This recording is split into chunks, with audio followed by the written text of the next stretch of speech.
Welcome to our live stream here on Twitch and lichess.org.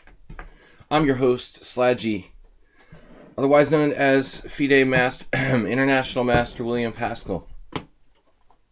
What's up, guys? Mr. Coffee up bright and early. Why so early? Just for us? Or you really have to get up that early for work?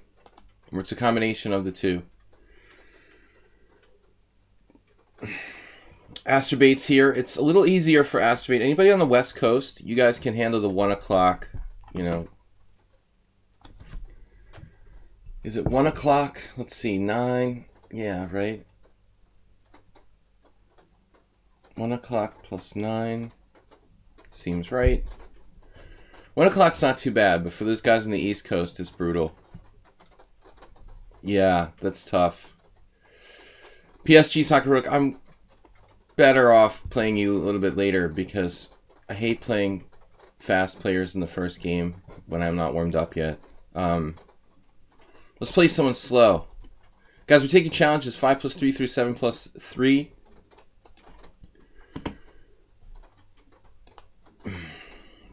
I wanted to go and get the lobby. Drinks in the lobby, anyone?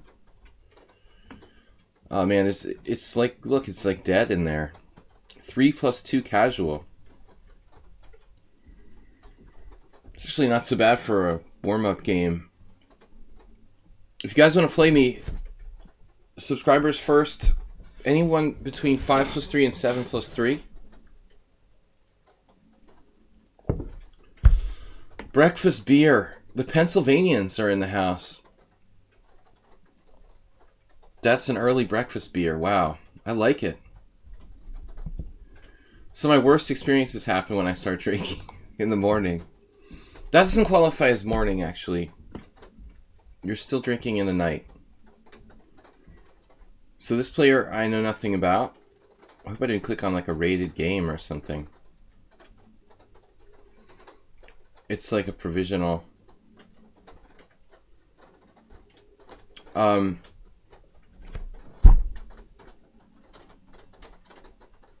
Bishop's opening. Whenever I try to play this, then people end up playing like the Urasov Gambit or whatever, with like d4. I can't avoid these gambits. Yesterday was terrible with the gambits. Finally a normal... Hey, Zen Chess is here. Zen Chess, what time zone are you in? Bishop g5, that's kind of an unusual move, I would say. Quite sure how exactly I'm supposed to react to Bishop h4, but I don't think it can be bad to drive that back to a passive diagonal. I know about the erratic sleep schedule. Right now my body thinks that the proper time to sleep is like between 5 a.m. and 2 p.m. So I hear you on that. Bishop e7 feels too passive.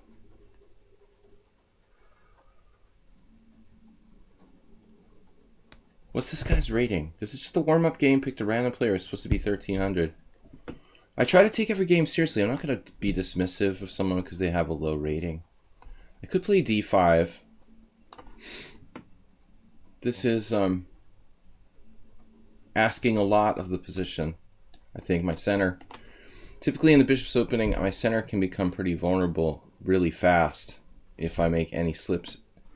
He's got pressure down the e-file, his minor pieces are active. I kind of think like bishop e3 might be a better move for black there, but I'm not sure. Pretty sure, actually. That feels stronger. This is not great for me, though. It's okay. Another weird move, a4. Now, which way to take?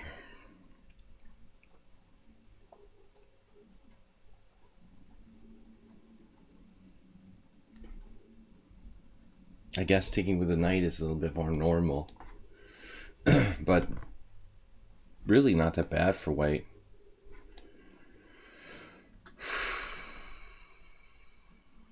Yesterday I lost my tournament game because I was too ambitious.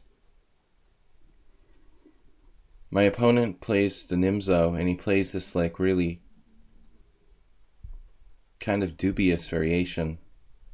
I played my first white side of a Nimzo since I don't know when. But I really shouldn't play things that I'm not playing, on a regular basis in a serious game. I think that's the lesson to be taken away from this. All right. This guy seems better than 1300, though. As strange as his opening is, it's not that bad. I think he's definitely a little underrated. We try to win a pawn here. I'm dismissive. Too dismissive of grandmasters. This is a problem, dude. I'm going to have to take with the pawn on f6. I mean, it's not really a problem, but I have to be wary. Knight takes f6, knight takes e5. Now what? Tell me this guy is 1300. What's going on? He's used 18 seconds for the game. Thank God it's like provisional. He's busting the engine on me.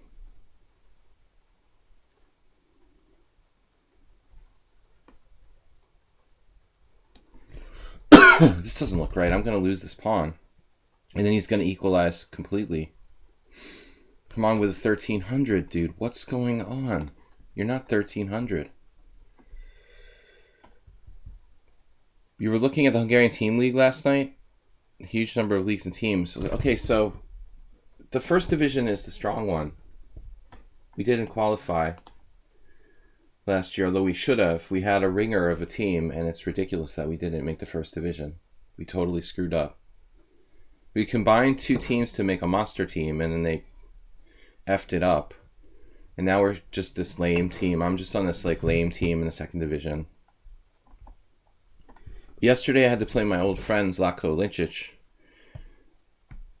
who's a grandmaster from Serbia, and I really just wanted to take a draw. My first instinct was to just take a quick draw with white, and he would have agreed. But then I looked at all of his openings. His openings are terrible. I mean, he's playing like awful kinds of Najdorf. Oh my God, I just dropped my queen. All right, well, anyway, at least it was a good warm-up game against 1300. Holy crap. All right, well, that was fun.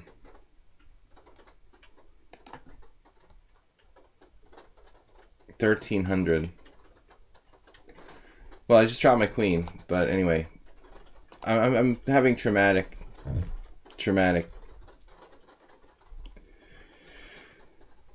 The minute I mentioned the game from yesterday, I just dropped the whole queen. It's upsetting me,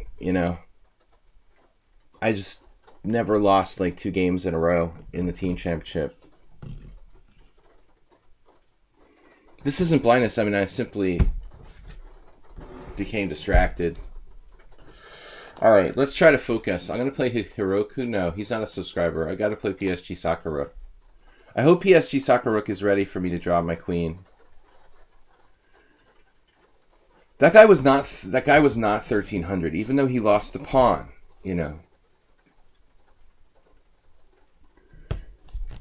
Even though he played like crap, he was still better than 1300, I think. And the time was insane. Like he used 45 seconds for the whole game. Sorry guys, I'm obviously not warmed up yet.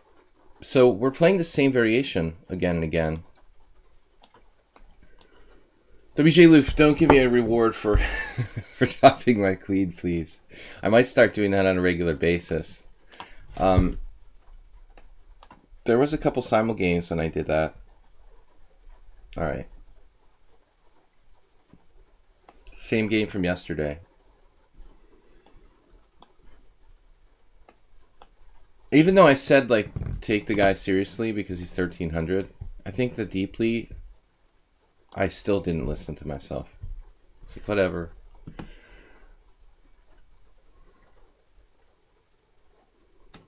This is our exact game from yesterday. Can't anybody take any time? Even the 1300s are faster than me.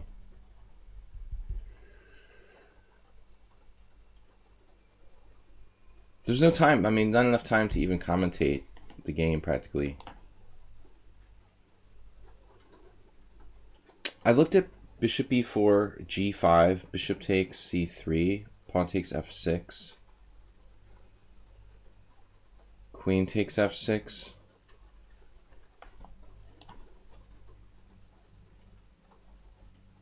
Take care, WJ Lou. Thanks for the donation.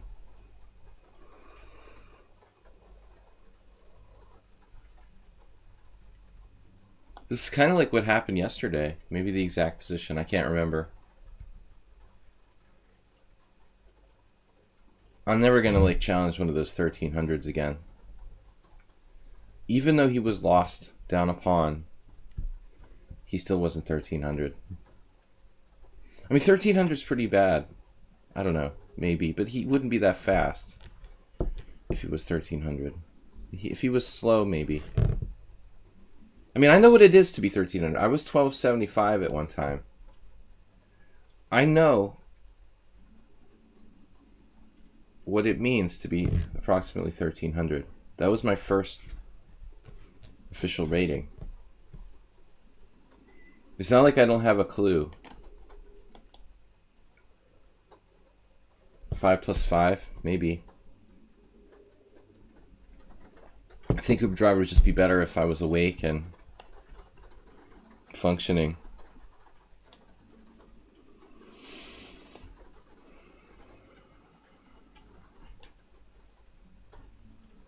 I need the square d6 for my knight.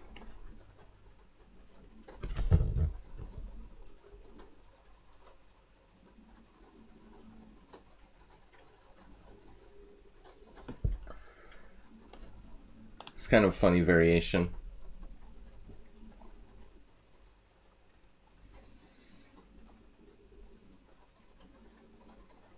This is bad. It's a bad. Obviously h4 now, very strong for white.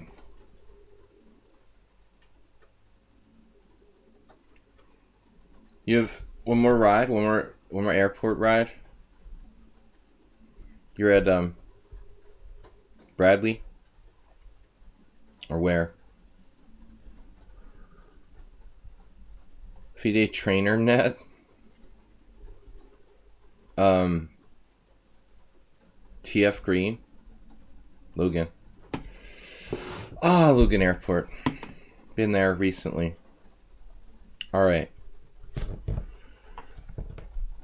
In case you guys weren't here, I dropped my queen in a warm-up game against the 1300. That was good. Because I mentioned my tournament game from yesterday. And my brain just like malfunctioned. So I was telling the story of how I lost yesterday for the second week in a row. My opponent played such dubious lines that I couldn't resist going outside my normal... I couldn't resist going outside my normal box and trying to refute his stupid system. It was he just like plays randomly h5 in the Najdorf and d6 against the classical Nimzo. I couldn't decide which of these was worse. It was like... But I decided to play d4 because I'm a little bit more comfortable playing d4 than e4.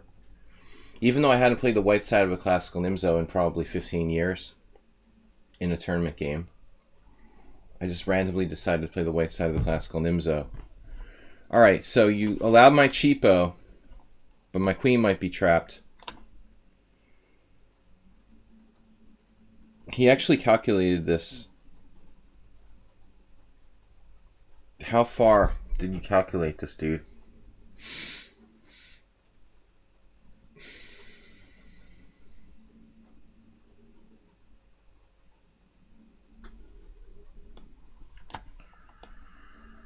How far have we calculated this? Bishop h3.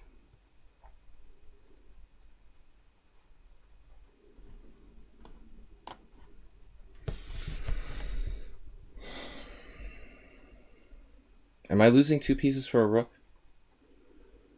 I guess so. Does anybody know how many pawns are left? This is what I get, like, after I drop a queen against a 1300, the next game is this joke.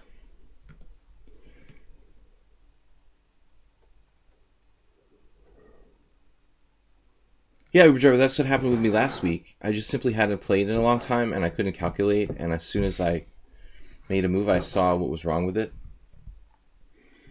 But this week was totally different. It was just like playing an opening I don't know well enough.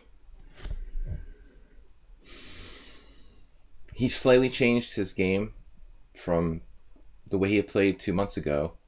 He played an improvement and left me having to play a system that I don't really know that well, which was a bad decision. You know, I put myself in this place where if he doesn't play exactly the way he played before,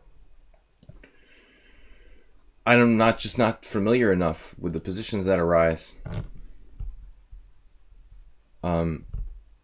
He killed me like Nimzovich. It was horrible. I felt like I was playing the London system. I had two choices. Choice A was to have a slightly deformed position where I'm slightly worse, or choice B was to sacrifice a pawn for activity. And I did the sacrifice of a pawn for activity. I had like no compensation. I had an open file, and I felt like, oh, I have some compensation. It was nothing. Fun position here, guys. Slight problem.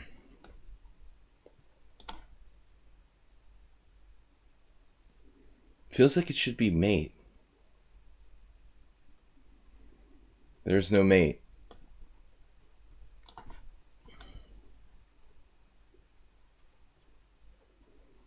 Well, that makes my last game look better. All right, Hiroku. Testosterone. Hiroku's not a subscriber. Guys, we're taking challenges between 5+3 and 7+3. All right. So I lost to 1300 but beat the 2200. Makes sense. Testosterone. The Fianchetto Master. What's up, guys? Thanks to WJ Lou for the donation this morning. We had the generous donation from Mr. Coffee yesterday. Cheers to him for supporting the stream.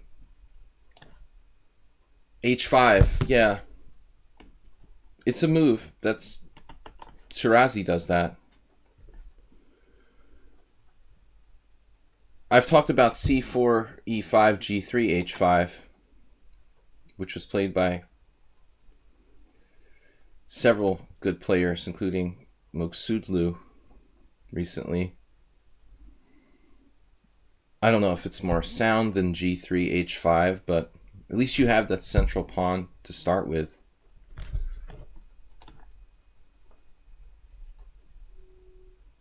Guys, thanks for watching, taking part. Usually these European streams, we start kind of slow. I should probably stream a little bit longer. Maybe I'll try to stay on an extra half an hour today till like 1. Yeah, that's what you get for trying to move too fast. Testosterone.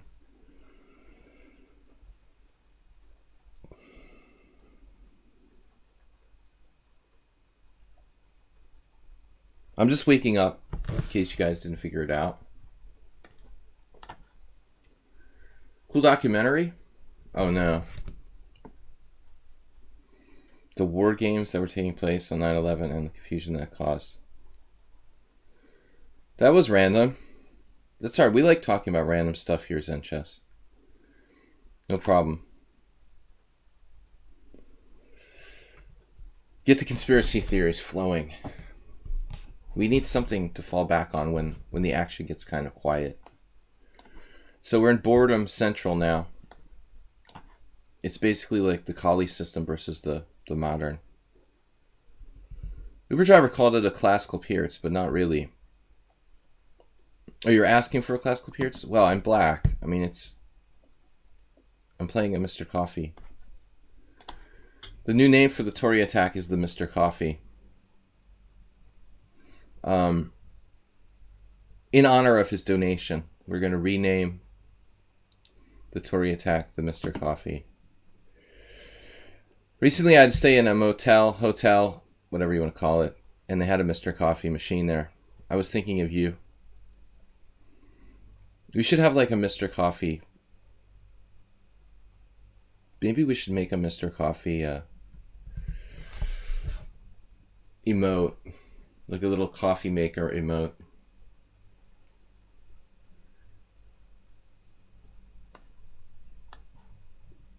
Yeah, I heard about the flat earthers going mainstream. That was in... I don't remember. I read it this morning. I mean, it's been around for... It's been in the news for years now, but... Probably Kanye West thinks that the earth is really flat. I don't know. But there was... Ironically, you probably saw the same thing I did. There's a kind of mainstream article about it today somewhere. I don't remember if I saw it on BBC or where. Somewhere somewhat reliable. Sort of disturbing, but not surprising. Alright, so bishop c7. That's kind of weird. Typically we'd want the bishop to go to like c5 here, actually. It can go to f8 if it has to, but you prefer to go to c5. That's our bad bishop, but it can be quite powerful, you know.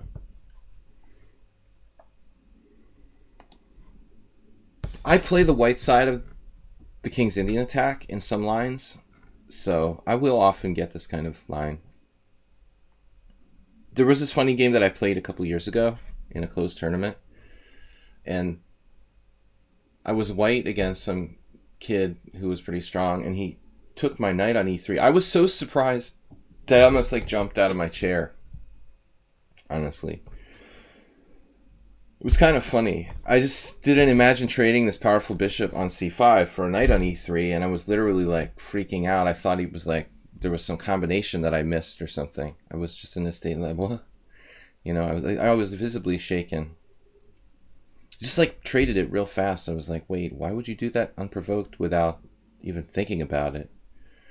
In a sort of vacuum. I mean, this bishop on c5 should be a little stronger than that knight on e3. Counting my flat earther friends. I think those people need something else in their lives. They're a little bit like the people who were complaining that I gave away free stuff on the corner of my house. Like, you got nothing else to do with your time but believe in fake conspiracy theories. Vehemently, you know. I mean, that's disturbing. Alright, one thing we don't want is a permanent knight in f5, you know, so having talked about this whole thing, it's not ridiculous to trade it, actually. But it is a little bit sad, you know. I don't really want to trade it. I'll trade it if I have to.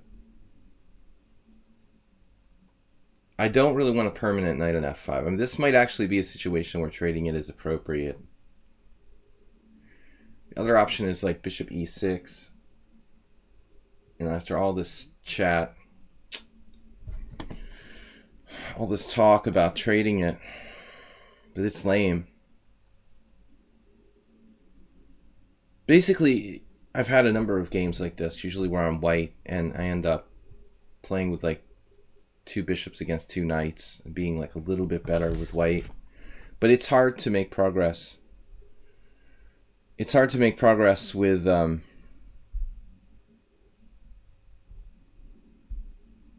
symmetrical structure, honestly. It's not really that good for the bishops, more or less.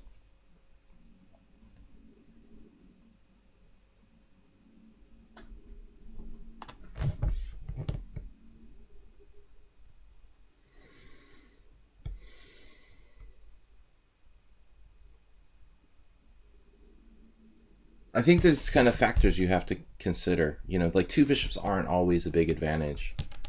It depends on the sort of pawn structure that you're playing. You know, a lot of people don't think about that. Seriously, if you're a flat earther, what it means is you don't have anything meaningful in your life to believe in. I'm sorry. Desperately need something to believe in. Queen A3. I would have more respect for like a Satanist or something, you know? I mean, it's just really ridiculous.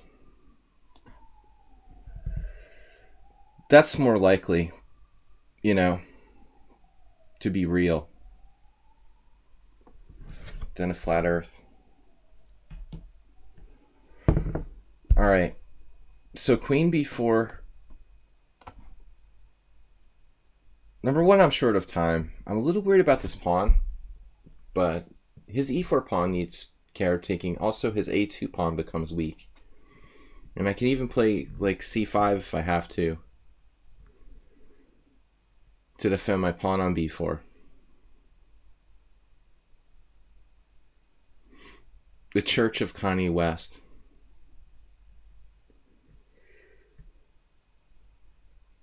That's the kind of thing. Church of social media. Alright. What are we going to do? Everything's protected except for my B4 pawn. That's going to get hit anyway. Keep him off of C4. Attack the B2 pawn. We're very solid here. I even have a sort of positional threat that you may or may not be aware of.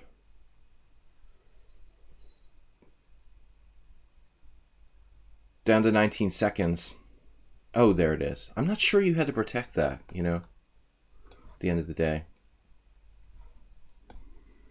Said positional threat. Good bishops and bad bishops.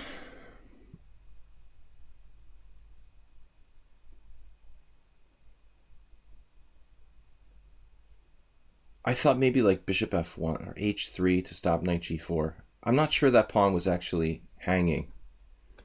That's the moral of the story.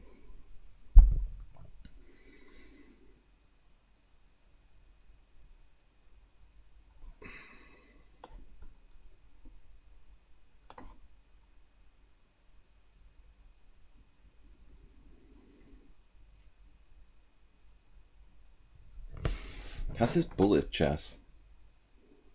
Let me guess, you have no bullet rating? You just play every game like it's bullet. Chess House, you're not related to Parmenides, right? You're both from Canada. You both have about the same rating. You've both been around my stream for a while. There's no connection there, right? Just a coincidence. You're not the same person. You've had subscriptions at the same time. Do you know him? It's weird.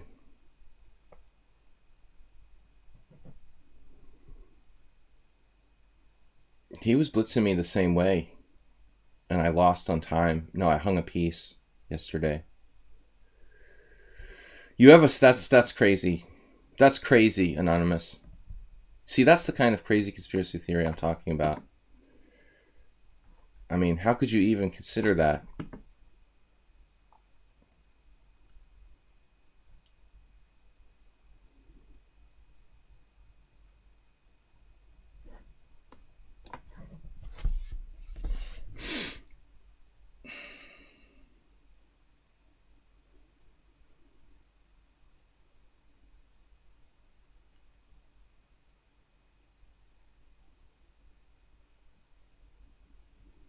It's getting kind of sharp.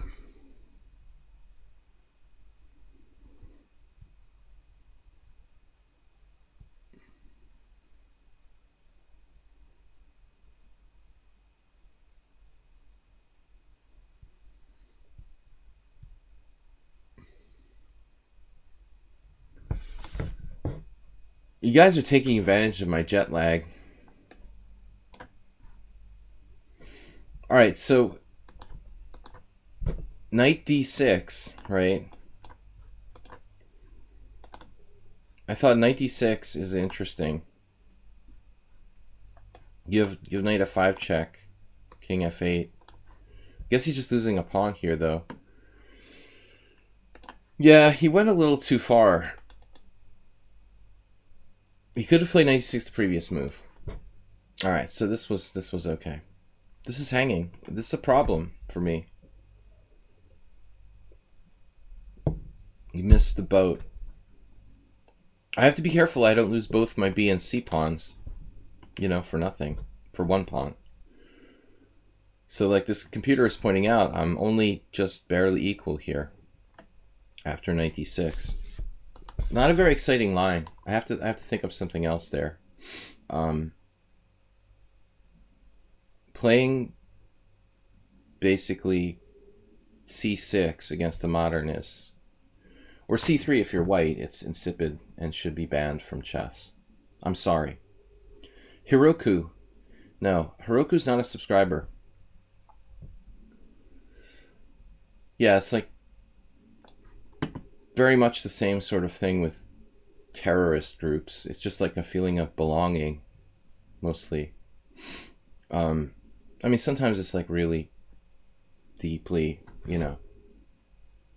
deeply philosophical, but sometimes it's just a place to hang out, like a gang or something.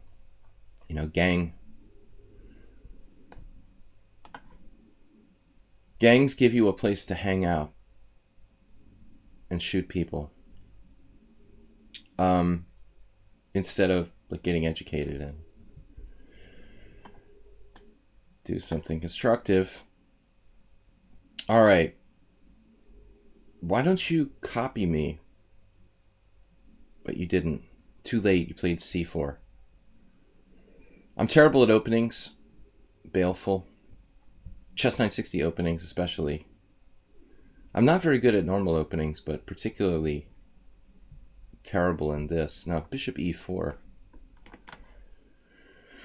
That's not a problem.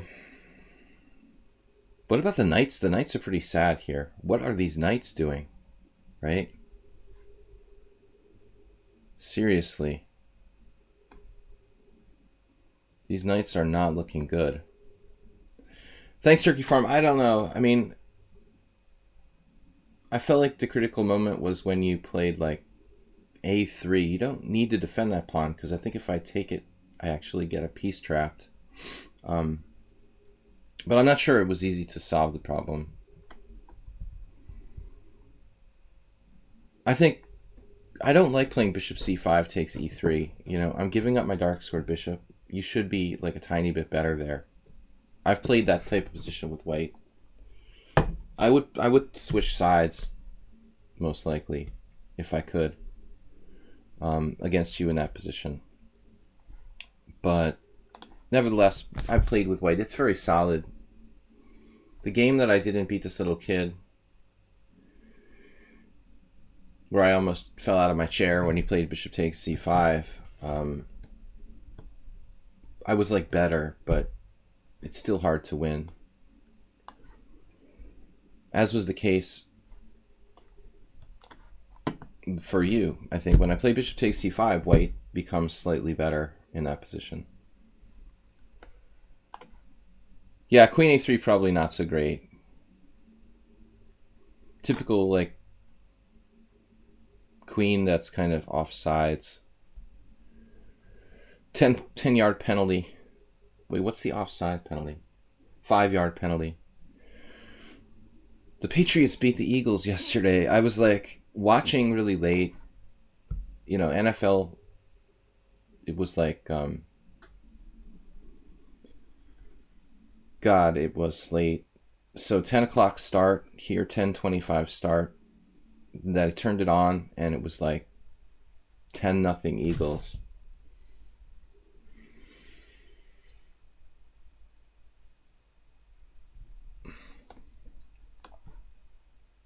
Queen a3 would be appropriate now. By the way, Turkey Farm. Oh, another interesting story, Turkey Farm. I saw, speaking of sports, this baseball player who I don't particularly like, the New York Mets, New York Yankees guy, Todd Frazier. He started a campaign against wild turkeys because they're harassing his local town. And ironically, I'm not kidding, and he lives in a part of New Jersey where I used to go to play chess. there's this town called Toms River, New Jersey. It's like the central coastal part of New Jersey, and they had a chess club there. It was a strong chess club. It's probably not really strong anymore, but there was a very strong chess club in this town. And there was an article where he's actually started like a formal campaign to get rid of the turkeys, because they were like, I mean, they do tear up like they tear up cars basically. But he was going too far. He was claiming that the turkeys actually attacked children. I was like, come on now. They're pretty passive, honestly, and they're afraid of everything, you know. I just don't think turkeys are attacking children. This is just plain old fake news. But I thought I would mention it. Here we go with the bishop thing again. Who's going to get the artificially placed queen now?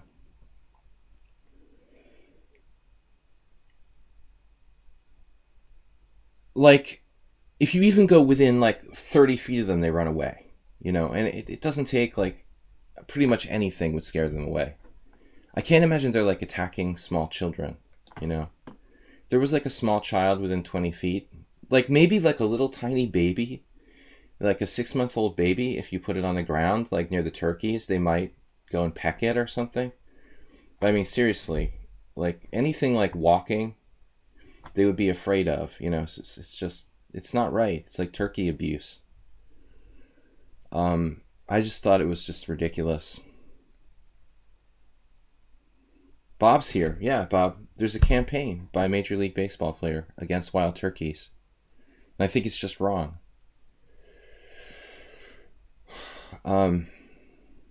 Never did like him anyway.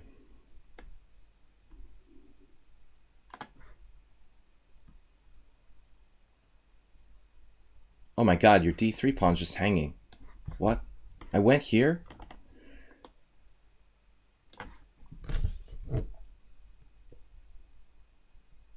So I played queen a6 to take the pawn, and then I didn't take it. I got distracted. It's another King's Indian attack with knight on f5.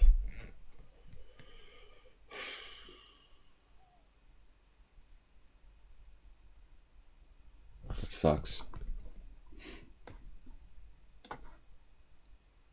Would white maybe better here?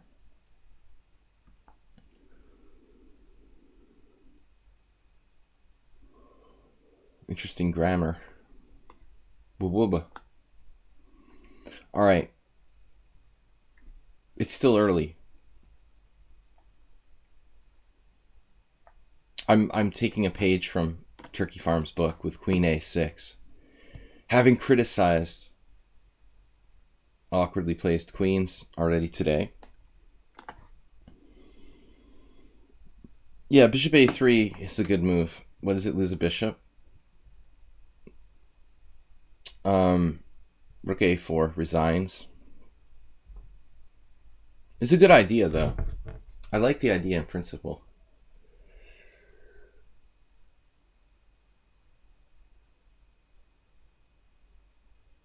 Well, I mean, I could play queen takes a4. Oh, okay. This.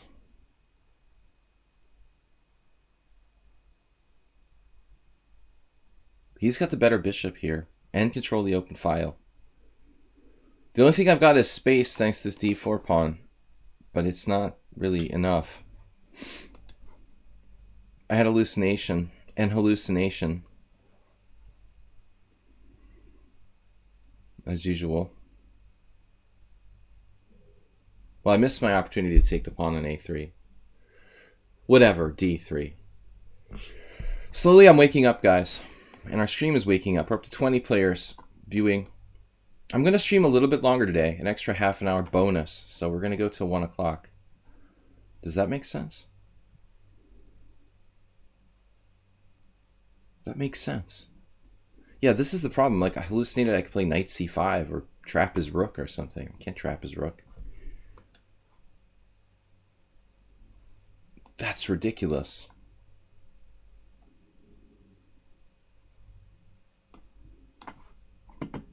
Oh man, this is getting worse. This is a bad move.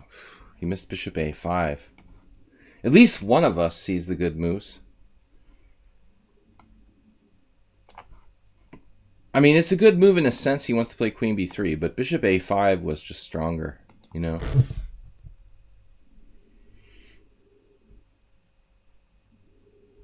Baleful has 0 points against me, but he did have another account, right? This is not your first account where you played me. You must have scored with the other account, right?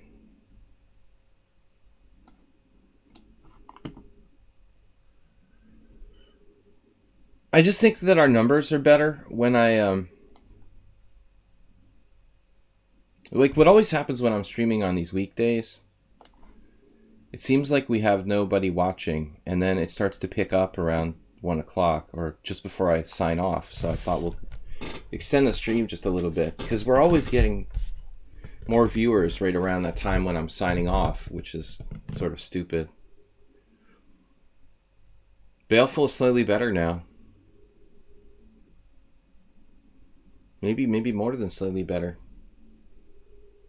Well, the thing is that for the Americans, forget about it. You guys are screwed. You know, there's nothing I can do. No, I'm just kidding. I mean, maybe actually the players on the East Coast could be waking up. This was kind of lucky because if you didn't play that, I wouldn't have rook c6 now. You have queen d5 pinning me, and I have to resign. Because of rook takes c1 check.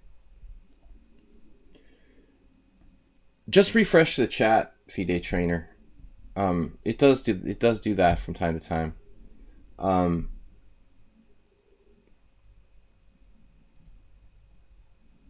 So I lost 2 rounds in the Hungarian Team Championship.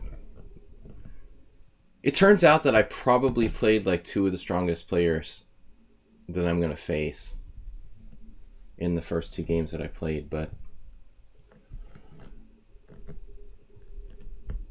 c'est la vie.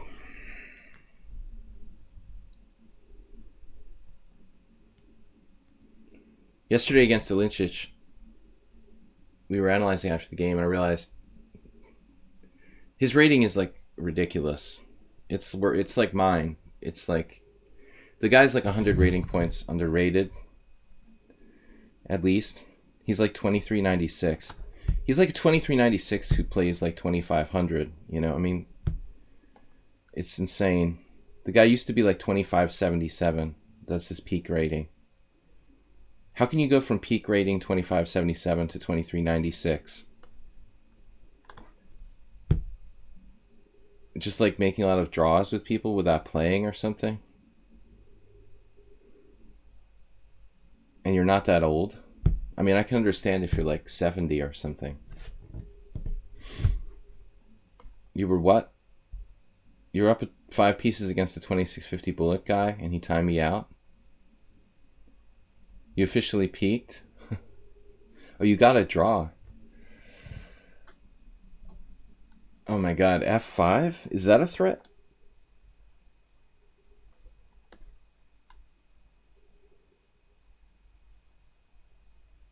Damn, I can't allow him to play. I can't allow him. This is a great move. I can't allow him to play F5.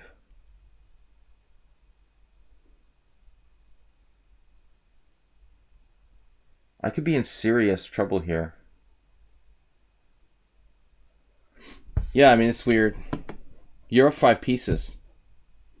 How can you not complain, right?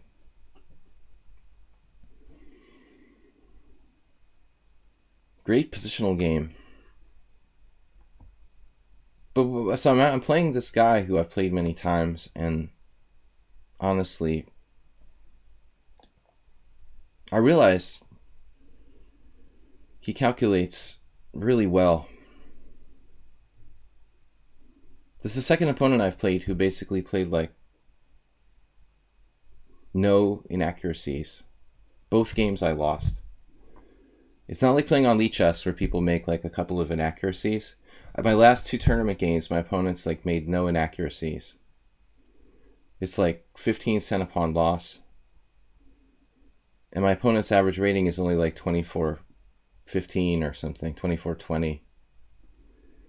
I mean, that's sick. You know, you think like people can blunder or something.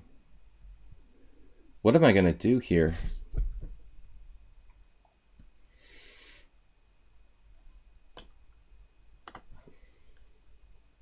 I mean, queen c6, f5. Okay, what am I going to do? I'm afraid of a queen getting in here on g8, starting to maraud into my position. Yeah, I know I have knight d8, but he has queen g8 after that. And then it's like he's in. I might have something. I might have in down on c2. Maybe I should analyze deeper. Right. This might be okay too. I have devious ideas here.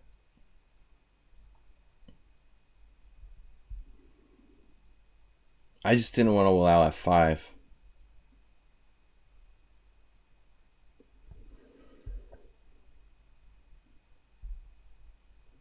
Yeah, it's a reference to the band. But I'm not like, that's not my favorite band in the world or something. I just was listening to them at the time. I mean, I like Sparkle Horse, but it's just a name.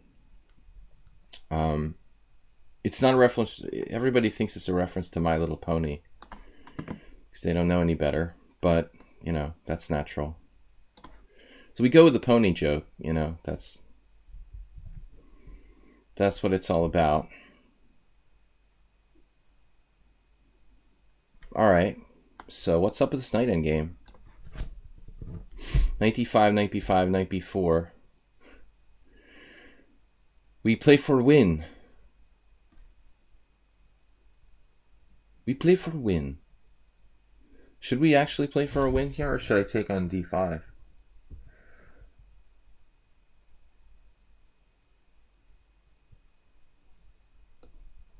Well, maybe he'll screw it up.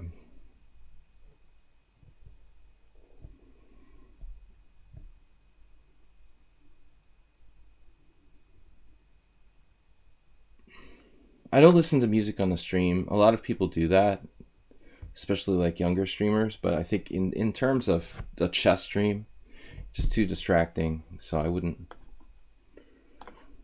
do that. Plus, I think music is very personal. Oh, it's check. It is check. Yes. So I ended up just like losing a pawn. That's good. It is check, yes. All right. I didn't really lose a pawn. Almost lost a pawn. But I just could have had the same position, probably without wasting 10 tempi. It's just I should just take a draw.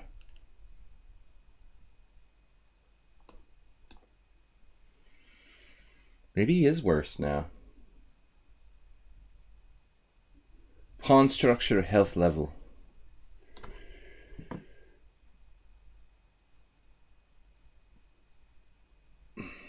He lost on time.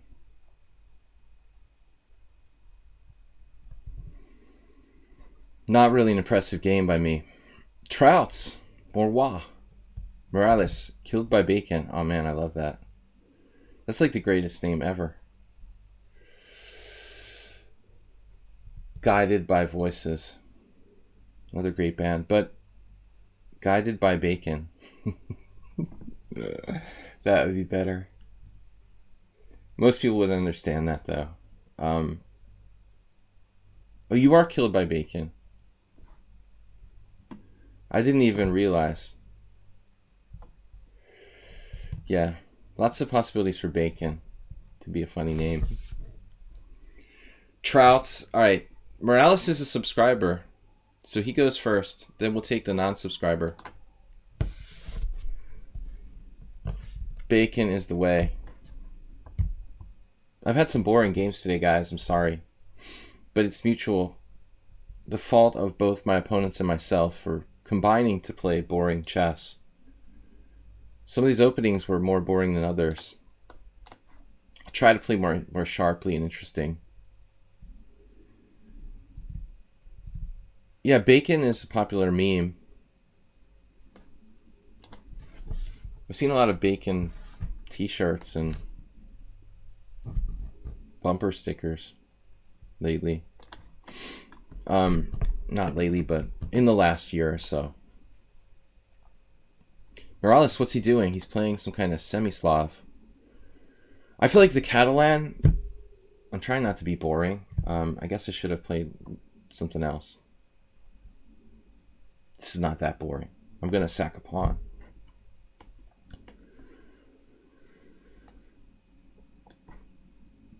I mean, if you think about it, Black plays d5 and then supports it with c6 and e6 and then trades it off. How safe can that be? You know, it's hard to find a good system. This is the note boom. Now it's like a semi-Slav, whatever. But it's hard to find a good system against the semi-Slav. And I never really studied these lines, you know, where you play g3 against the semi-Slav. But I note that there are some strong players who do or did play this stuff with white. I mean, it seems like you can play this kind of gambit whenever you want to and have compensation.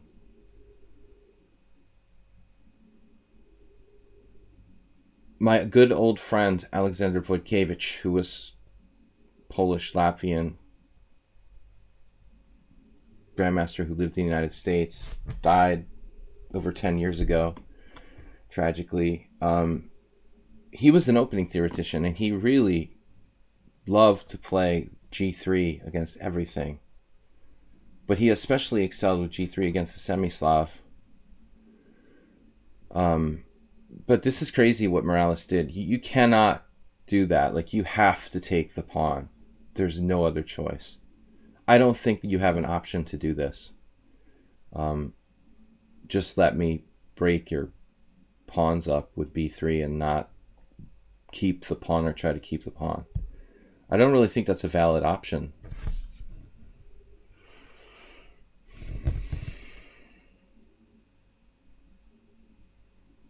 I'm not sure what the best way is to go after him here.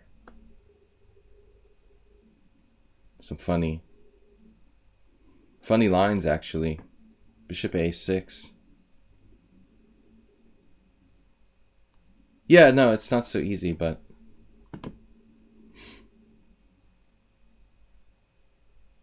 a real expert with white here would just kill, probably. I never played g3. I've never played g3 in these systems in serious games, or studied it. And white is slightly better. I'm sure there was more aggressive ways I could play this. Like e4 earlier. Not really sure. Maybe I should have played something other than queen c2. Knight a3. Morales is not one to play passively, though. He didn't. I don't think this is necessarily, you know, bad for black, but he didn't want to play anything where he's just like hanging on to an extra pawn in a passive way. I can understand that. But like FIDE Trainer Net said, even this does not break so easily. Yeah, you can see, like, although there is this sort of strategic problem inherent here. It feels like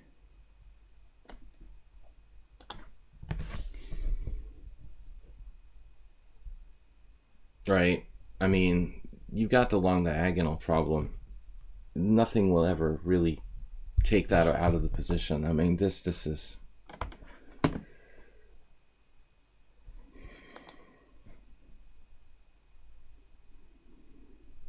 when you give up the pawn on d5, fundamentally And this is what I try to teach people, you know, to understand chess on a fundamental level. Anybody can learn to calculate. But the lasting features of the position that you understand. I mean, this is all about the fact that black gave up his strong point on d5. And in order to make that work, he has to be very active. He is pretty active here, but I don't know if it's enough to justify his pawn structure.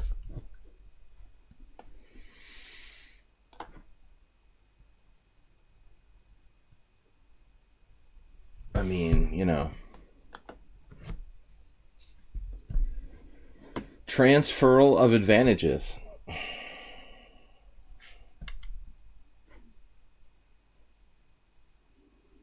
Now it's just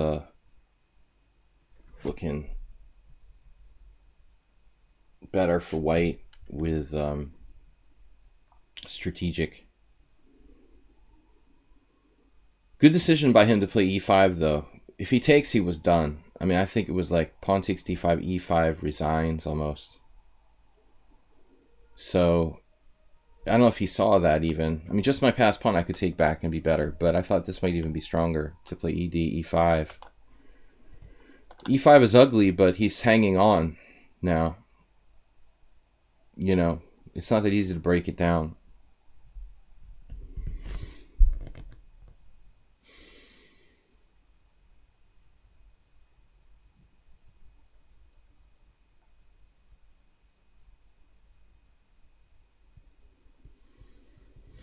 It's like a fast-moving hurricane.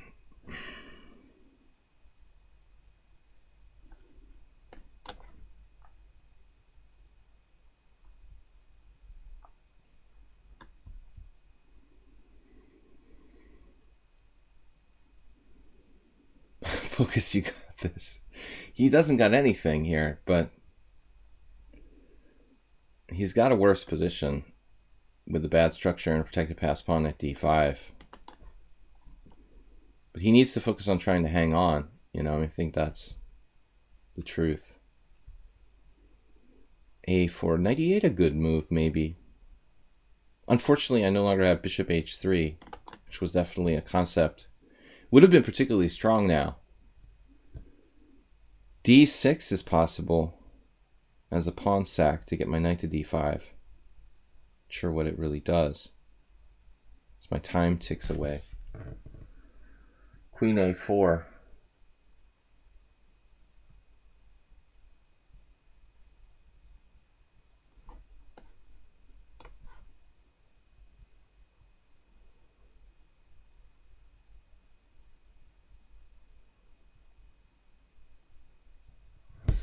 His whole idea was to play queen g6. No, just kidding. I don't know. It's just not enough time to really come up with good long-term strategic play. I mean, that's the problem with 5-minute. People play bullet chess and claim that's useful. Yeah, I mean, maybe for practicing your tactics and a little bit of endgame technique, but even Blitz is not enough to play like a proper strategic game. Yes! Someone made a blunder. It's so cheap that I'm celebrating when I win like on one-move blunders. That's pathetic. Very uncharacteristic of Morales to drop a piece. Isn't bishop e3 just winning here? Well, that's my next move.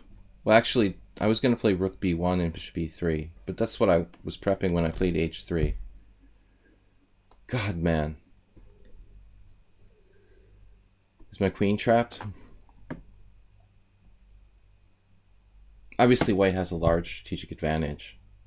This pawn is enough. Morales is still getting the hang of this. He usually plays the Budapest Gambit. Just so you guys know. It's a big transition. He tried playing the King's Indian. And now he's trying playing the Queen's Gambit pawn triangle. But I mean, you're making a huge change in your openings. If you're going from playing the Budapest Gambit to something like this. It's going to take, you know, it's going to take some time to adjust. Seriously, that's a big difference. Is my queen really going to get trapped? Uh-oh. Nils is here. Well, I could see my queen getting trapped. Knight b6 and knight c7.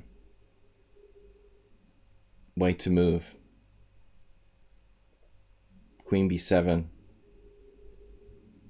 Still can't quite trap it. But I'm sure there's some nasty stuff.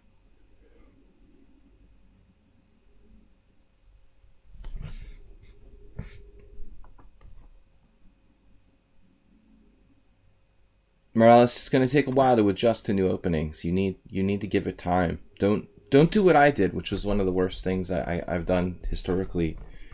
Every time I would play new systems, I would often like give them up after just trying it like 1 or 2 games. I mean, I think you got to really play something for a while to get the hang of it. You know, don't just have like 1 or 2 bad games and give up. I mean, I think that's a common mistake that people make. If you really want to play something, you got to give it time.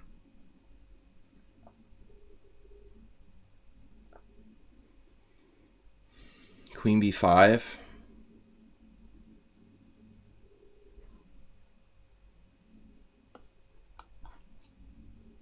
This is a good move.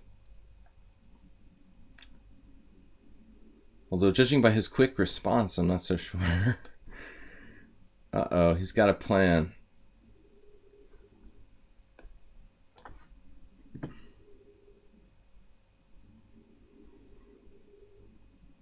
The Reti, yeah, I mean, I play knight f3 all the time.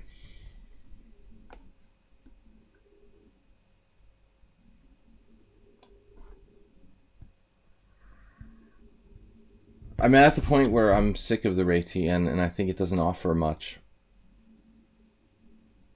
It's a lazy way to play chess. But it's safe, it's solid, what can you say?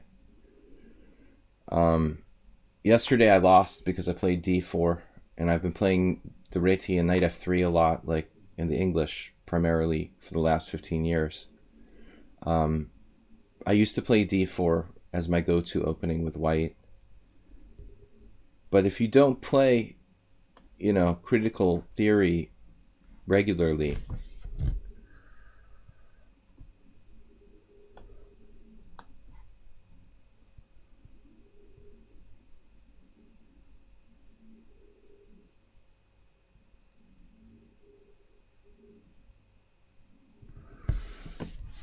my God, man, leave me alone. If you don't play e4, d4 on a regular basis, those openings require a lot of opening preparation. I mean, that's why not only myself, a lot of professional players started playing knight f3. It's just like a lazy, basically a lazy man's opening. It's not as bad as like the London system, but you know, you cut out having to learn and study a lot of things when you play openings like c4, knight f3. It's fairly limited.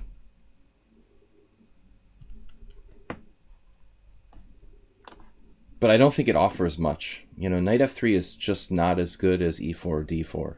It doesn't offer white as much.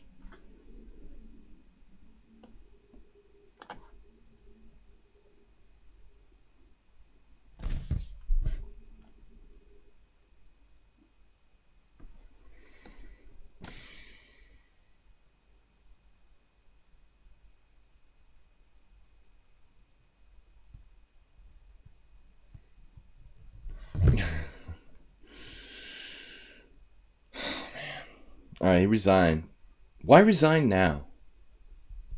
I actually don't have mate. It's a funny moment to resign. I was having trouble coming up with a move. I know you're utterly lost.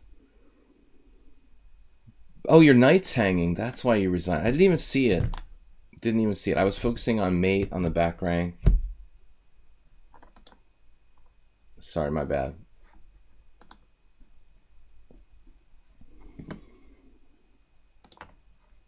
Alright, we're going to take these non-subscriber challenges. I'm going to try to extend the stream to 1 o'clock today, doing a full 3-hour stream, because for whatever reason, we have low numbers, usually between 10 and like 12, and then around 12 o'clock European time, it starts to pick up. Oh, Trotz is a subscriber now. Oh, alright. Damn, dude, I forgot. Maybe I never knew.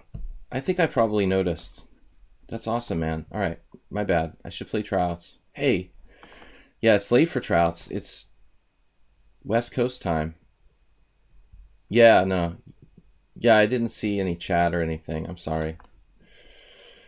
We'll play Trouts next. He is a sub. Good to see you, man. I couldn't remember. D takes C4. Oh, that's tough, man. That's annoying.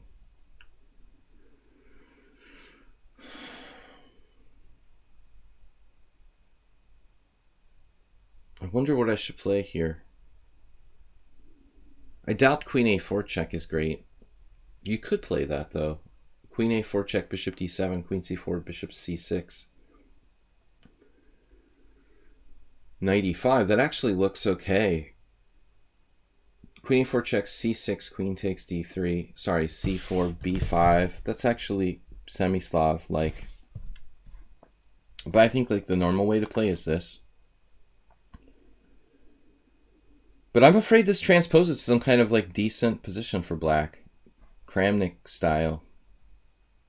Kramnik has played some of these like weird kind of passive orthodox queen's gambits where he'll do like C5 really early. If you play C5 here,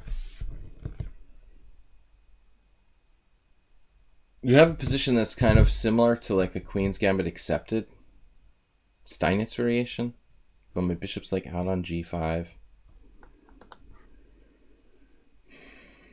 We'll just get an IQP. This could actually transpose to Korchnoi Karpov.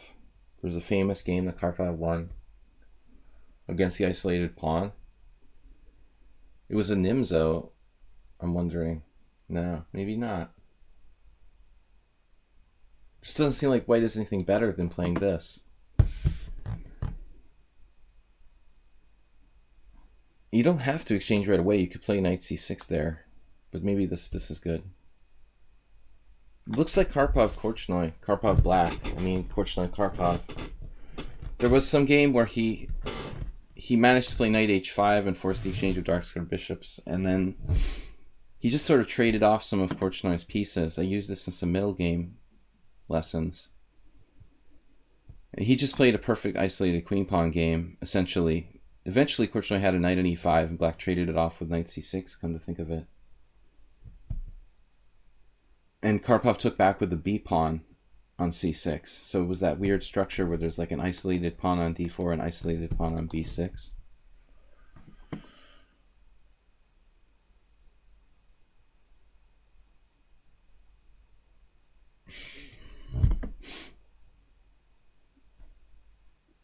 I'm not sure what I should do here. Not very, you know, it's exciting for white, honestly. And I don't like these pieces getting traded off if I want to attack with white. The fact that my bishop is out on h4 is kind of committed to that position. It's a little bit out of the game over there.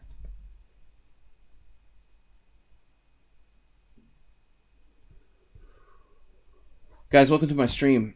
You can also check out my YouTube channel, Video Chess Training on YouTube. I do upload the replays of the stream over there. Now, this looks kind of a little bit weird. The queen looks exposed to attack on c7. I think that's going to be a vulnerability. And there's no more bishop protection on that. So, not sure what I should do though. Just bishop d3.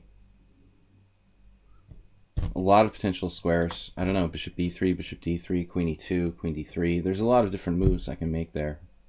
I don't know really what the best is. But this is debatable. I'm actually threatening d5 in a sense.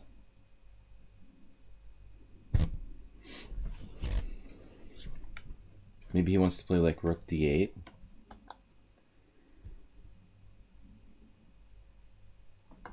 It's a very unusual line, whatever he did here. I mean, d takes c4.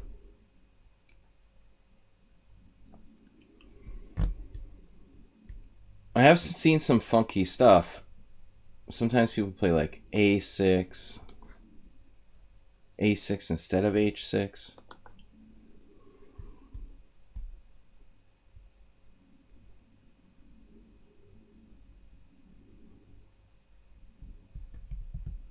Tomorrow, guys, we're going to hold a Blitz tournament in the evening, 6:30 European time. Now, this is funny because in one sense, you know, it's like tempting to play maybe like bishop g3, but then I'm like just chasing him back to where he wants to go anyway. You need to think about that. I mean, sometimes it's tempting to attack things for the sake of attacking them, but am I just forcing him to put his piece on the correct square? Essentially, hoping for bishop d6, knight b5? If I play bishop g3, queen d8, yes, I've driven him back, but have I essentially forced him to correct his mistake, you know? Whereas like rook c1 is more of a constructive move. This is the same thing. We're going to force him to correct his mistake, but at least rook c1 is a developing move. Bishop g3 is not exactly a developing move. Habs YYC. I like rook c1. I mean, it gives me the ability to play bishop back to b1 and set up a battery with my queen on d3 without locking my rook out of play. He basically has to play like queen d8 now, and then I play bishop b1 with the threat of queen d3.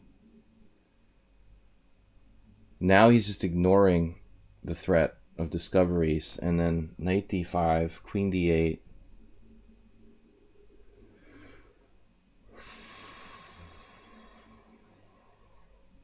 d5 is possible, doesn't look that powerful. Knight d5. Queen d8, knight e7 check, queen e7, d5, for example. You know, even so, I don't see a knockout blow here. It takes a crazy person to play bishop d7, pretty much. There's still no immediate kill.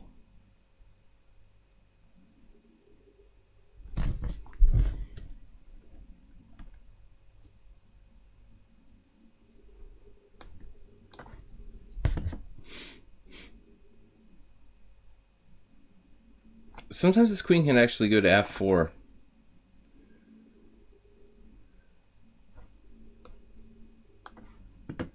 And be annoying. Oh no.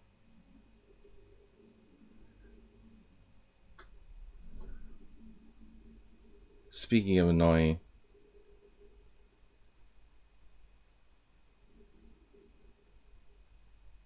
He missed queen c4 there.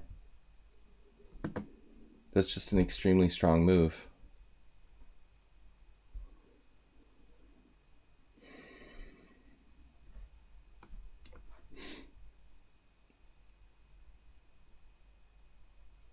I mean, I don't know.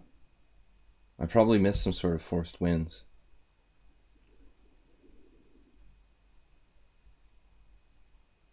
The other problem is this now, you know, the c1. He could have played queen c4 last move. It sort of kills my whole plan. I have to move my queen to queen d2. I guess that's okay, but I'm changing my plan completely. Move to move.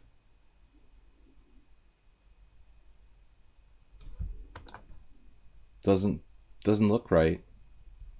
Every game I'm in like ridiculous time pressure and can't calculate. Thematic coffee sounds good, man. I need another coffee.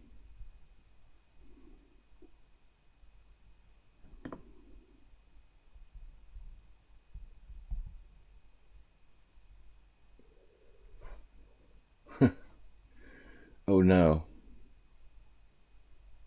This is not healthy, Luke. But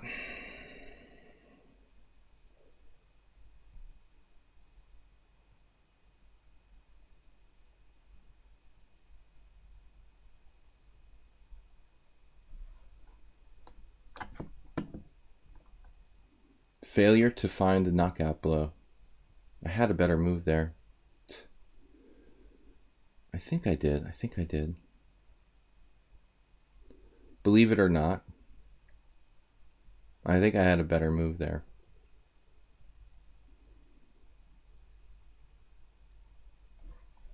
This move. I could have played immediately. You mean knight g4?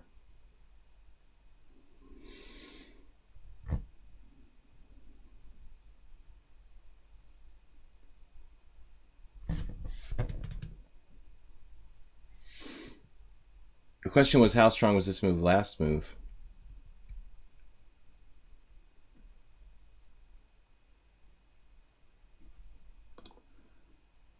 I want to see what the engine says.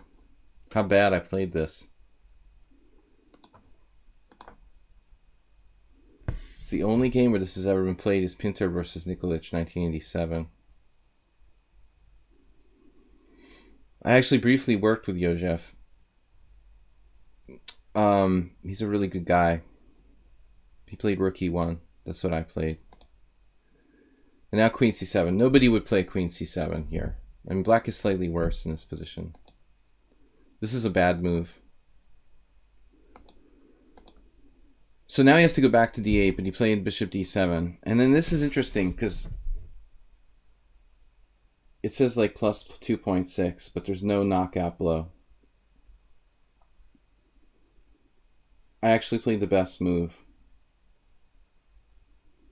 with Bishop E1.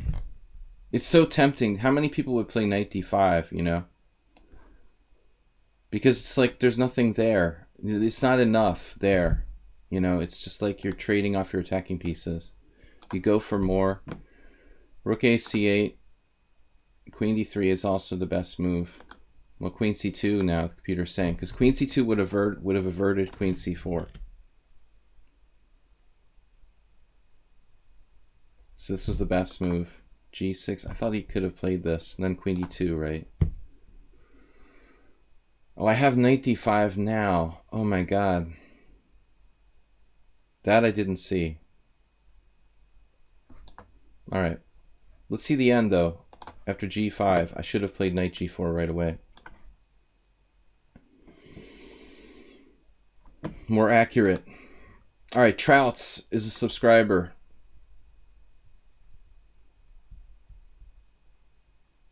Yeah, but I mean, yeah, that's the thing. It's cashing in your chips too early, Turkey Farm.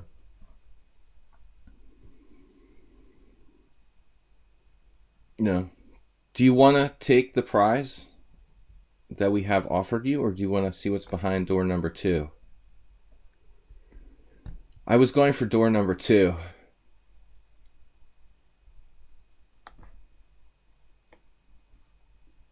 If you feel that you're playing correctly and you have a large advantage, I mean, I think that usually the proper thing to do is to go for door number 2.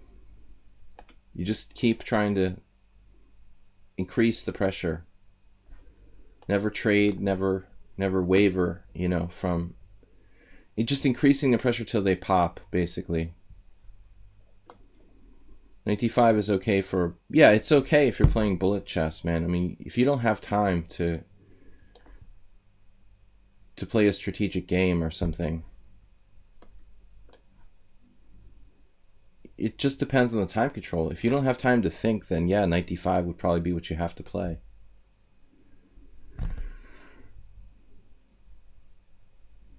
Clearly it's good for white, but it's just less good. You know, you trade pieces and you reduce your advantage to 1.5 instead of 3 or whatever. Maybe you even find a way to win a pawn or something. It's kind of like that. It's like you lost a herring. That sucks. Ice fishing. The Carol Clyde variation. Bishop E3, Bishop B5.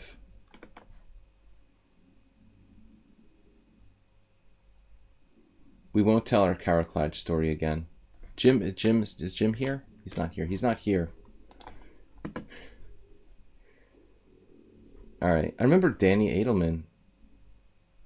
He's a FIDE master, very strong FIDE master. He wrote a New in Chess yearbook survey on this variation with bishop b5 years ago.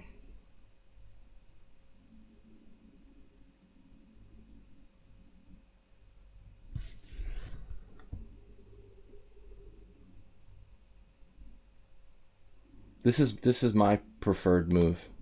I played this against Yermolinsky. Beat him with white in a really, really brutal game. But I've also faced it on a couple of occasions. Well, more than a couple, actually. A whole bunch. I've played queen b6. It's not that great. So we have to play h6. The last time I played this was a 15-move draw with Shosh Bela. Ironically, we played their team yesterday, and Shosh Bela plays like board 4. Last year I played like board 4. This year I played board 2. Now I can't remember what my plan was. Bishop g7, knight b3, bishop takes c3 check, b takes c, h5, something like that. I can't remember what I did like last year. It's ridiculous. Maybe it wasn't last year, maybe it was 2 years ago. I guess. I think it was last year actually I played this. Knight b3, bishop takes c3 check, b takes c, h5. Is that right? Bishop e2?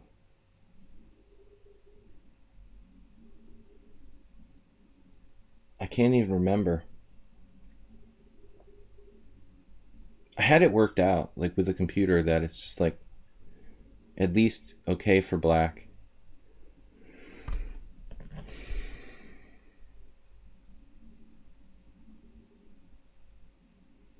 I don't think I've ever lost in this line. I remember once even I had a game with Hikaru. I just can't remember what color I was.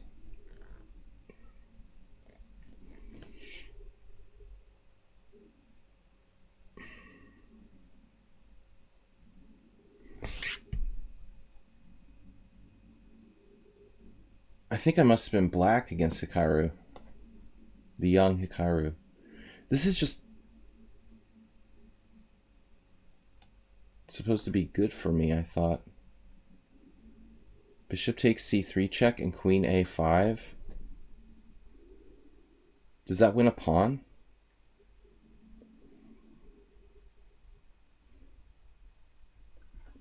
Ponda.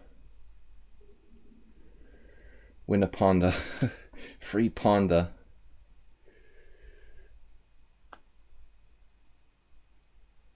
Well, you got to be very careful where you put your king. It's like, if you play like bishop takes c3,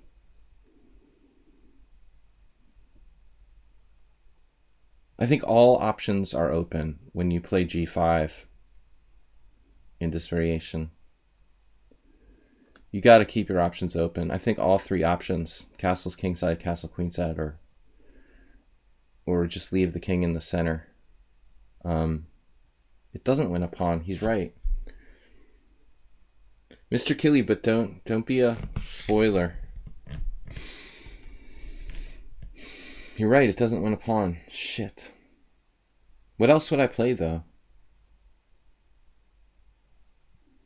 Actually, I have knight e5. It's pretty strong.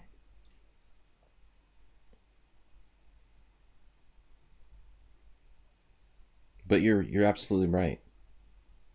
I wonder if I had anything better.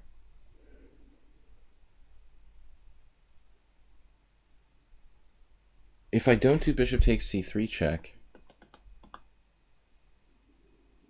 is there any benefit? Maybe I can play queen a5 immediately. Shit. Queen a5 immediately. Queen d3 there. Still, I think there's some sort of knight d4 or something. Possibly. That's a very good question. Nah. Trout's hung his pawn. Not like the game's over or something. He has 2 bishops, open position. This looks a little bit dangerous, actually. I've got to be really careful here. But it should be better for black.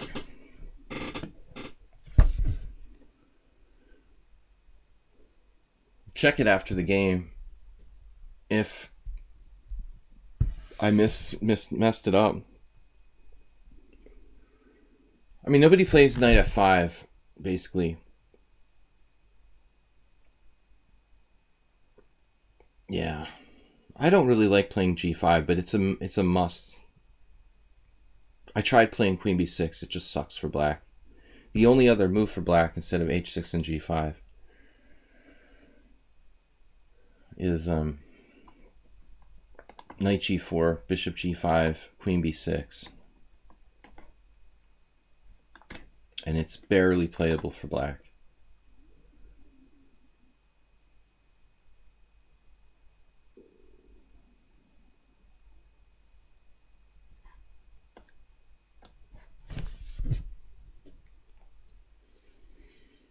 The stockfish queen.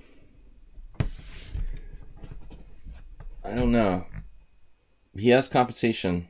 2 bishops, open lines. My pawn structure is pretty good, though, despite g5. He has a bishop kind of like my bishop from my game yesterday. g3. Good luck with that. Basically, that's my bishop from yesterday in my tournament game. Imagine e5, f5, f4 for black. Bishop h2. That's what happened to me. It was a nightmare. Horrible nightmare. Not sure about this. Bishop or no bishop? Stock atrophy Komodo. Well, you're not a true computer. Stockfish loves queens on. I've told everybody this constantly, but c4, c5, f4, and f5 are the computer's favorite squares for queens. Humans are, for some reason, traditionally like uncomfortable with that. Can black play h6, g6 instead of g5? You just got some kind of weird dragon if you do that. It's not really good.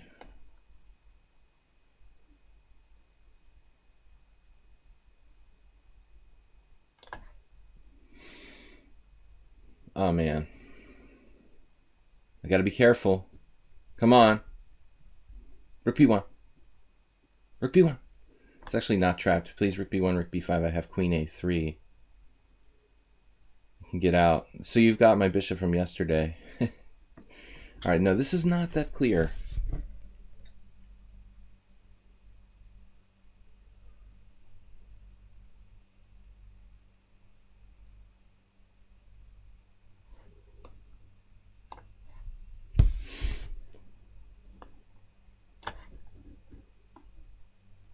Saved his bishop.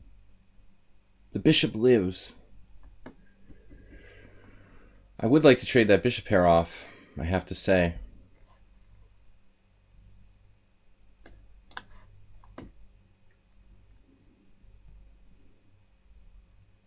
But I think his pawn, his king structure, whatever, his king safety, his king's pawn structure, dude. We're having a sale on isolated pawns. 25% off.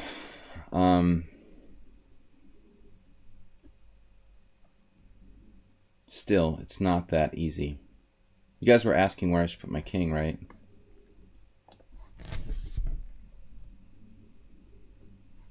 That's no. There's no rook b5 allowed. Maybe I'll take the pawn on c3. Alright, this is serious. I've got to be careful here. Maybe I will take the pawn on c3. Knight d5. Hmm.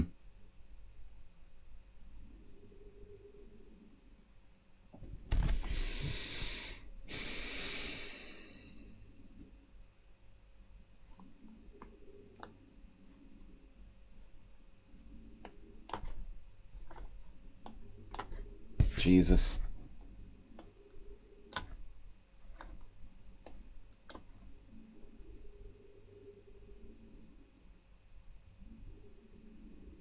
After like a sort of volley of fast moves, he just resigned. What? All right, man. You had some stuff there. That wasn't clear. Mr. Coffee, thanks for being here, man. And thanks for your support, donating to support the stream. Yesterday, Mr. Coffee very generously donated.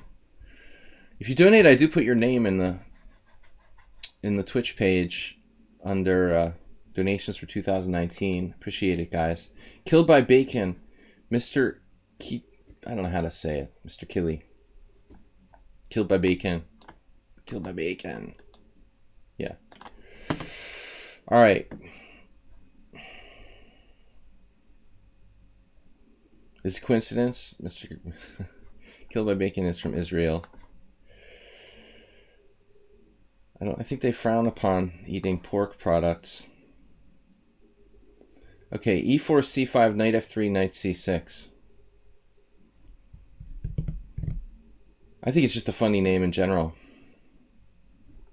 C3 Sicilian, not my favorite opening.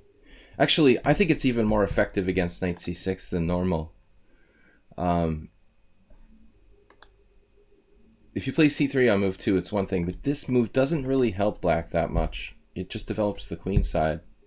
c3, this is annoying. Yeah, e5. I had a game once where I did like d4, just to mess white up. Actually, here I can play bishop g4 now. I like this better for white when I do e6 on move 2, and white plays c3 on move 3. Trust what happened. You kind of had something going on there, I thought, after queen f4, and I was about to lose on time, and then you resigned like 3 moves later. There was a sudden flurry of moves. After bishop f5, it's a good Caro-Kann, because my pawn's on c5, not c6. You can definitely play that.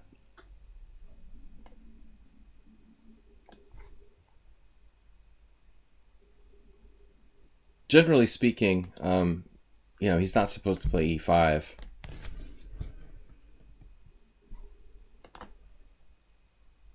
It is slightly better to do that against e6 than knight c6.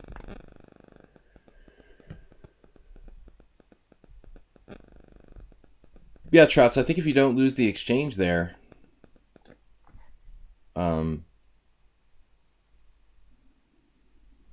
the pawn isn't a big deal. You have a lot of open lines to those two bishops, sort of. Though it did remind me of how I lost yesterday. Same kind of bishop that was like hopeless, the one on h2. I have pawns on, with the pawn on d6, the bishop on h2, it feels like, God, man. How is that piece ever going to get into the game? That's how I felt yesterday. Didn't get better. Eventually I resigned with my bishop.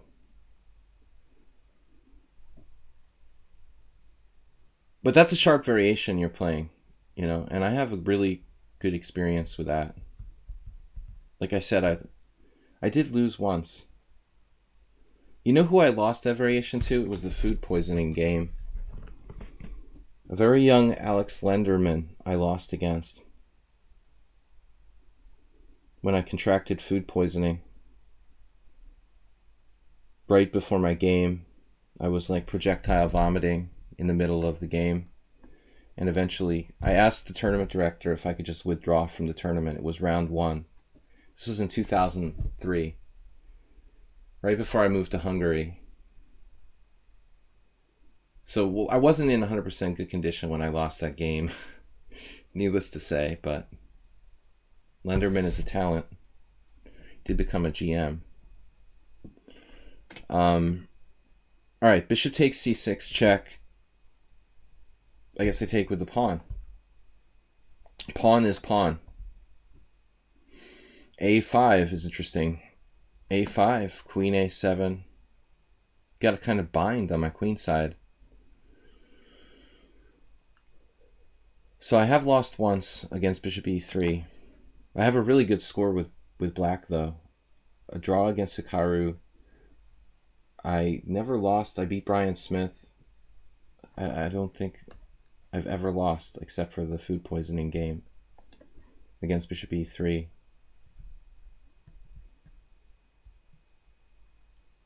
But if you play correctly, it's like a draw or something, like my game with Shosh Bela.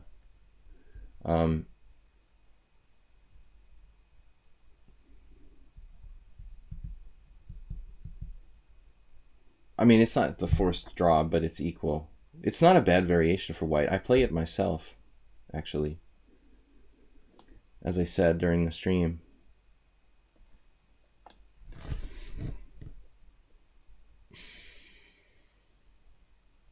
Bishop g5 is the best move. I don't believe in the Karaklaj system. White has some interesting play here.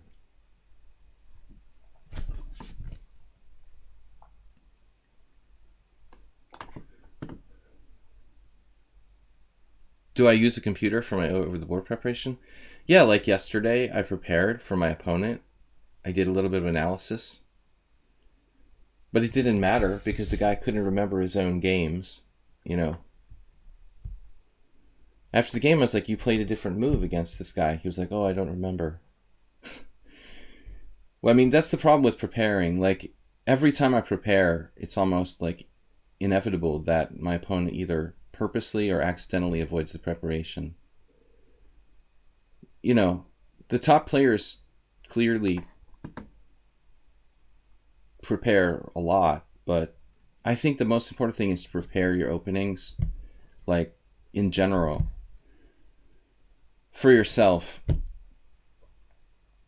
rather than preparing for games on a case-by-case basis. Every time I prepare for a game on a, like, game-by-game basis, I always get screwed somehow. You know, either they don't play what I thought they would play. If I thought they were going to play e4, they play d4. If I thought I was playing one opponent, it's like another opponent. Yeah, so you have to prepare. I think it's good to prepare, of course, with computer is essential.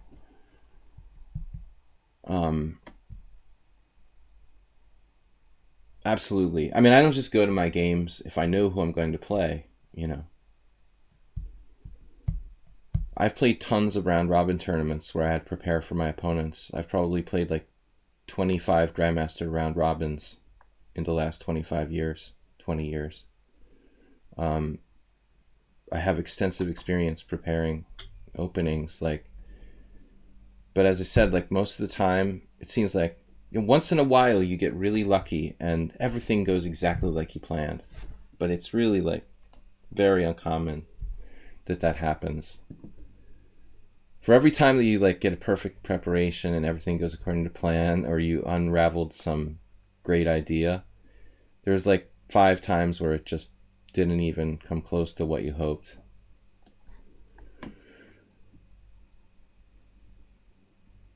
Yeah, it is sad. The 10 years olds. I was just complaining to my teammate. I'm tired of playing like little kids. I'm going to seek out tournaments where there's old people playing in a desperate attempt to, like, salvage my ELO rating.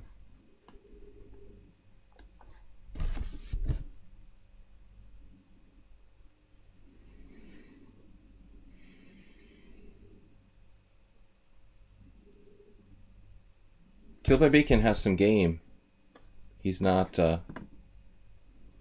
messing around. I am, apparently, though. What's going on? Why did I play that? Okay. Hallucination. Don't worry.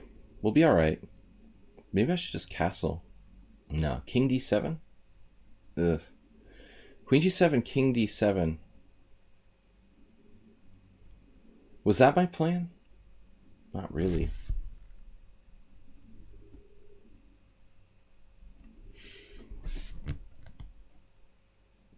This wasn't really the best way to play this.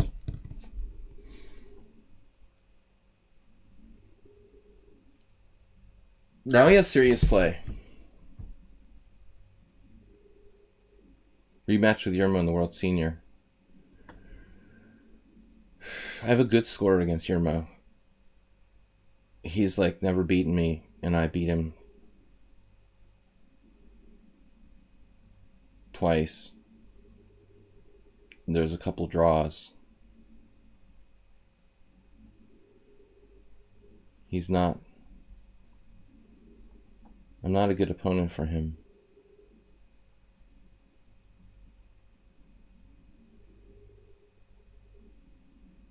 I screwed this up completely like a moron.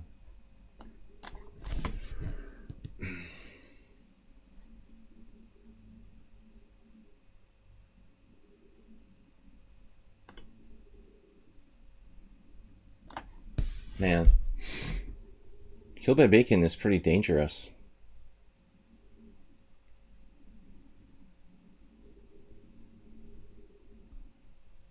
This is such terrible screwing up of this game by me.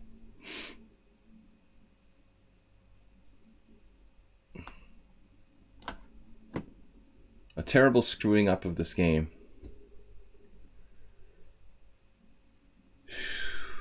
Keeps finding resources. He's only 1655.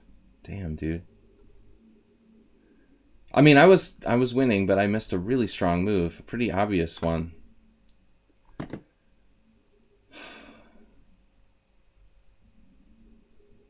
Now it's like I have no idea what's going on. It's like a winnower. My God, now his knight's protected by his rook. Jeez. I'm nearly lost. 1, 2, 3, 4, 5. I'm actually down a pawn.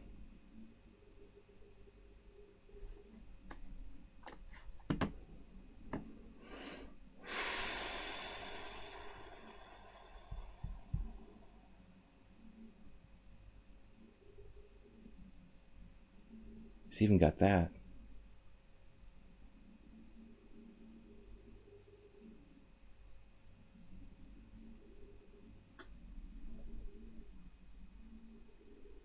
The heck is going on?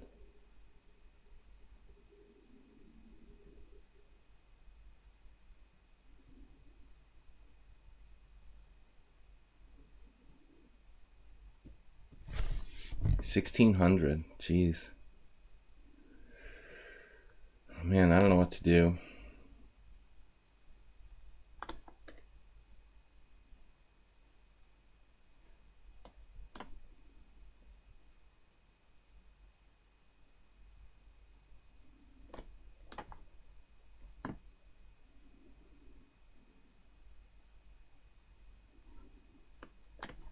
Seems a little stronger than 1600.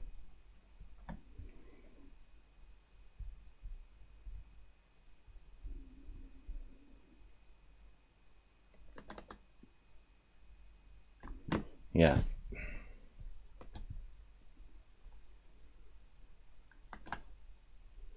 Standard 1600.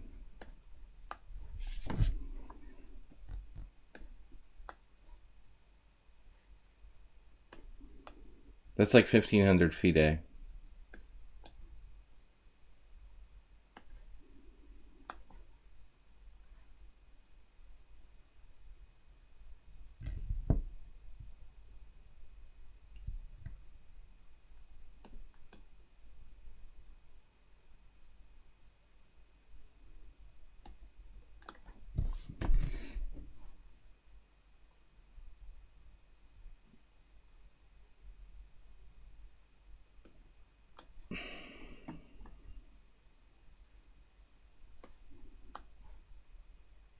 Yeah, I guess you're a lot stronger than your rating. 500 points or so. But the opening was definitely bad for white.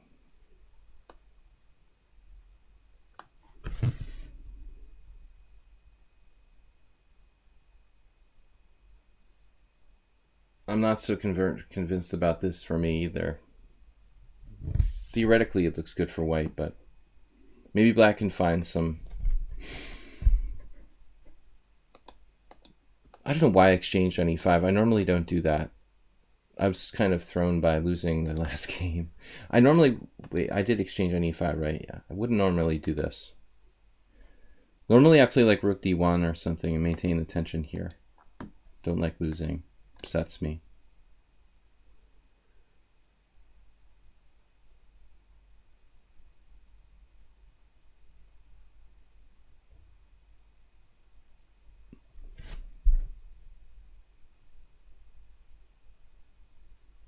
You did a huge mistake? Well, I don't know about that. I think I probably made a mistake by exchanging pawns on e5. The computer might say that you should take with the pawn there. I'm not really sure. Probably that's better. If that's the mistake you're referring to, it's probably true. So we lost. Just one game today or two? I lost to 1300 and a 1500, no 1600. I dropped my queen in a warm-up game, but this one I lost control. I played knight h4, dropping my g7 pawn. That was not a good idea, but I think,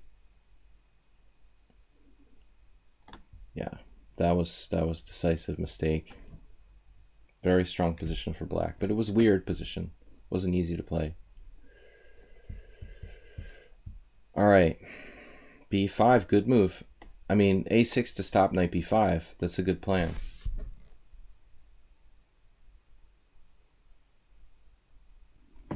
Actually, I like the structure for white. You had your first nicotine experience? Yeah, everybody's like vaping.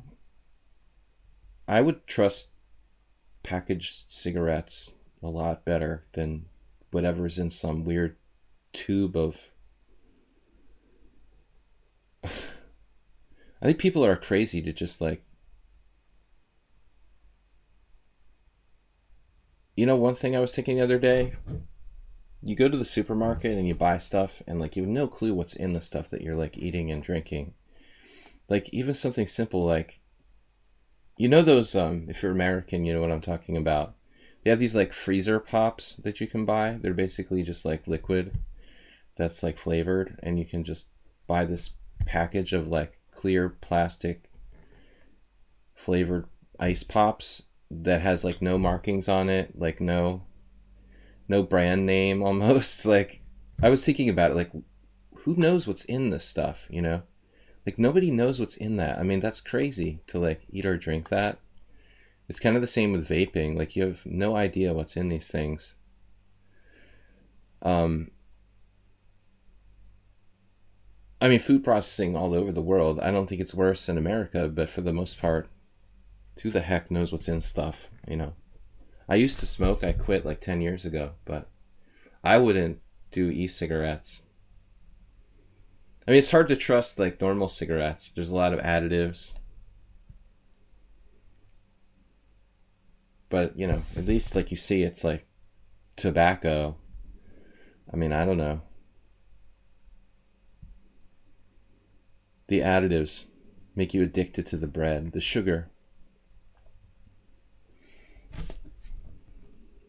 Mr. Kikus. Mr. Kickass.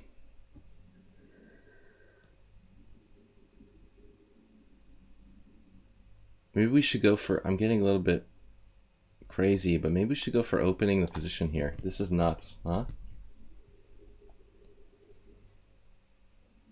Nuts confirmed.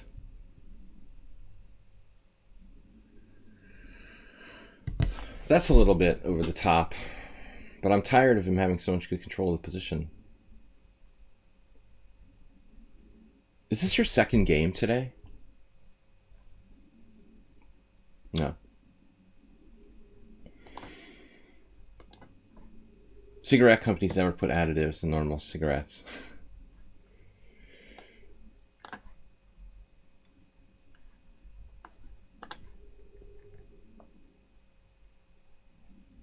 I mean, e4 seems crazy, but it was a calculated risk.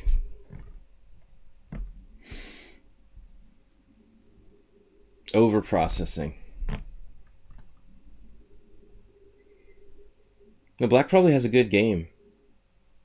Queen f7. Yeah, I think Morales is right. I went a little too far here. Though still white might be better. Probably not. Queen f7, queen c2, c5. He finds everything.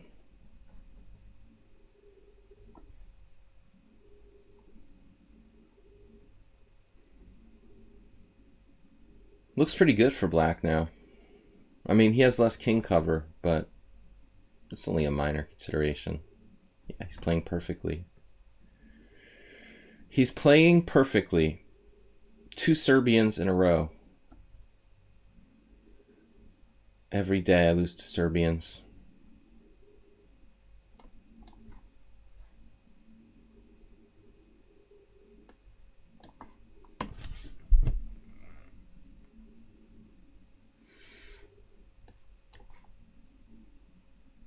Fully equalized. Maybe more. No. I mean, should he really be better here?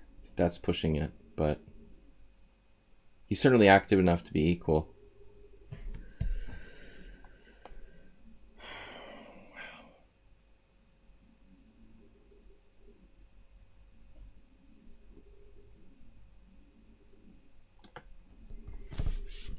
I haven't played too many Croatians. There was one the other day on the street, and I was like, hey, you're Zlatko Martic, but I was afraid to ask him. I recognized the guy. Just walking down the street in Budapest. I see this like Croatian FIDE master. But you know when you see somebody and you don't only met them like once or twice and you're not sure that's them, you just think it might be their clone or something. And you're afraid to ask them because, like, you know, that feeling of embarrassment when you go up to a stranger, you like tap them on the shoulder, you're like, hey, you're blah blah blah, and you're like, then they look at you like you're an alien. I hate when that happens. It happened to me at a poker club like a year ago. There was this guy who looked exactly like a player who I knew, and I was like, hey, what's up, man? He's like, what are you doing? Why are you touching me? So I was afraid to ask the guy, but he's a Croatian FM. He was here to play in a tournament. All right, now he's falling apart. That was a sudden change.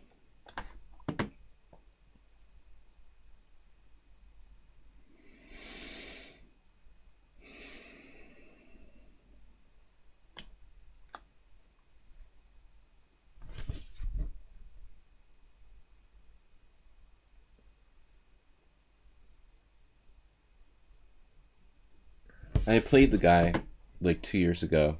It was a draw, of course. I'm like, what? That guy looks familiar. Let's just do h3.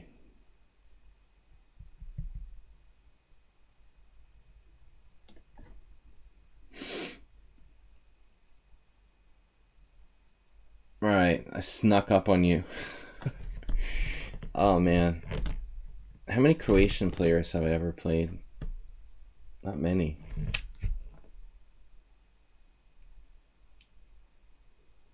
Like 2 or 3. Surprisingly few. Maybe more than the other ones that I forgot about, but teach me. Yeah. Not enough games for teach me. It's probably Stream Sniper. RKT. I do ask that people have like 100 non-bullet games in order to challenge. So if you have like 15 rated non-bullet games, I'm not going to play you. RKT. Thanks for playing in the simul yesterday, guys. We had a simul, by the way. The older you get, the more people you've met, and the more people doubles you're likely to meet. Yeah, that's a good point. I just hate that feeling, the sinking feeling when you say, hey, what's up, you know, and you're like slowly realizing that that's not the person you thought it was. You just want to like crawl into the corner, and it's embarrassing. All right. Let's play a normal English.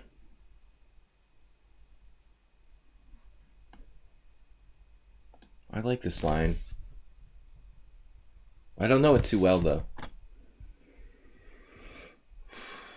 C3 Sicilian reversed. I don't like the C3 Sicilian, but I will play it with black. What the heck? E4. You'll take a beer. Yeah, I quit smoking. It's a good idea.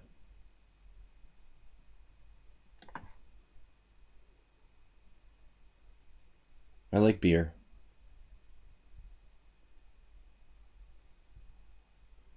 Not in the morning, though. It's too early. It's 12 o'clock, though, actually. So, no. It is 12 o'clock, technically.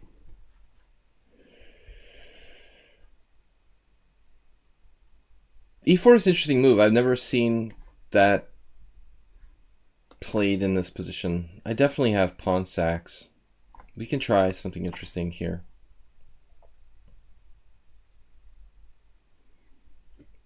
Try to play what is essentially like a Smith-Morra.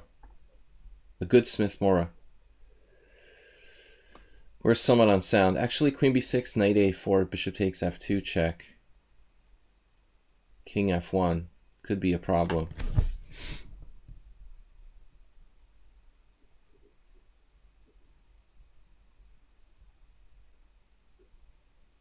He also can just simply play queen e2. So instead of playing queen b6, I guess I should play some natural move here. Black has a good compensation. It's just a good Smith-Morra. I don't play the Smith-Morra. In fact, I usually make fun of the Smith-Morra. And in principle, I like to beat it. But if white is going to give me a good version of the Smith-Morra, I mean, I will play it. Queen b6, knight a4, still bishop takes f2, check. King f1, I don't see anything there. So we're just happy that we have solid development. This pawn will eventually fall for white. You might be Russian if your name is Fide Trainer Net and you have a certain fondness for ladies that wake up and hit the vodka bottle.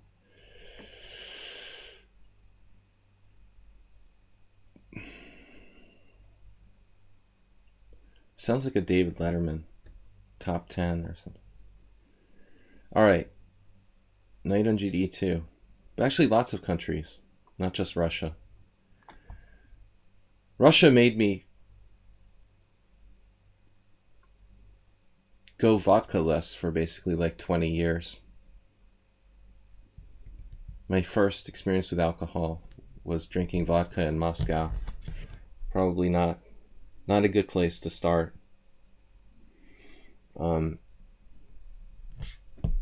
After that, I couldn't touch vodka for like 20 years.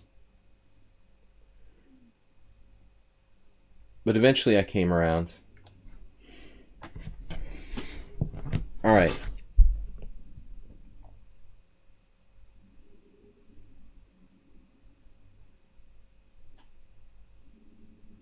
I don't respect Mark Esserman's favorite line. Sorry. Actually, he's like, I mean, how to put this? He's a contradiction, you know. I mean, no good Sicilian player who I knows has respect for the Smith-Morra. Yet the guy is like playing the Sicilian himself. Just totally doesn't make sense. He wouldn't play the Sicilian himself if he thought the Smith-Morra was really good. You know, I mean, it's just the contradiction. I mean, there's no way.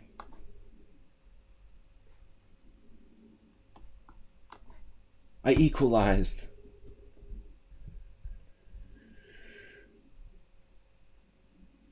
I mean, if you really thought that the Mora Gambit was a great opening, you know, you would play like e4, e5 every game. It's just it's like a oh my god. It's like a oh my god. Resigns. Jeez, I never saw losing a piece like this before. I just literally lose a piece immediately to knight b3. A retreating piece win.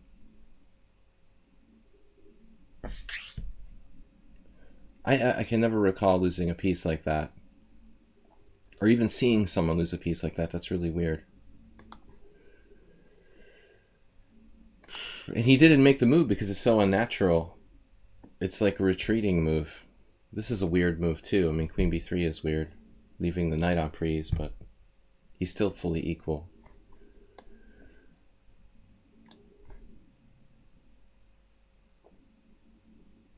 But RKT, I don't know much about you.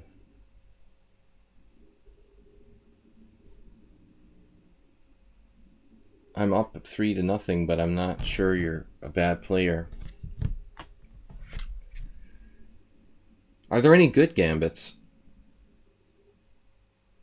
Yeah, I mean, there's a lot of good gambits. I think the good gambits, like the Benko, it's a positionally based pawn sacrifice.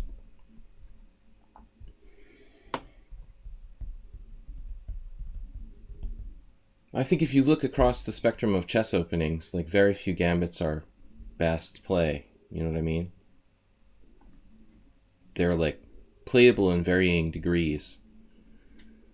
Usually not the best. The Budapest Gambit, you know, the Albin, things like that. They're playable, but they're not as good as mainstream lines, you know, in almost all cases.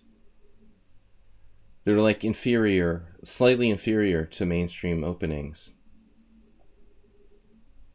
The Mora Gambit is the same.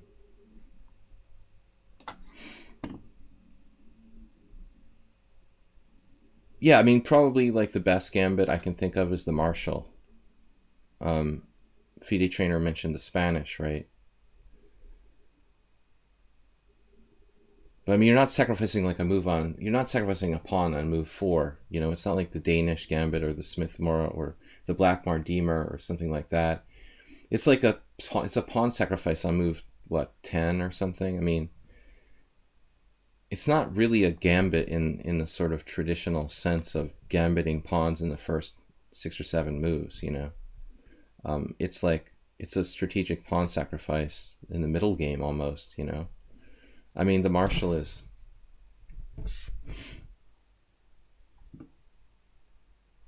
sound.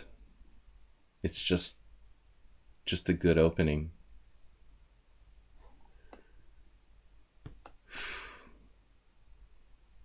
I think I must be tired. I slept a little bit better last night. I arrived in Hungary from the United States last week.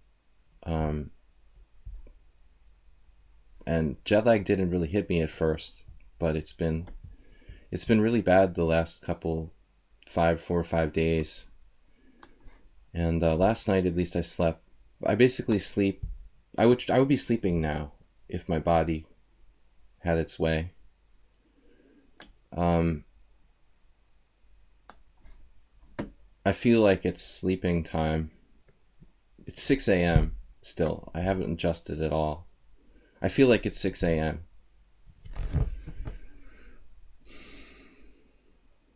Melatonin has no effect.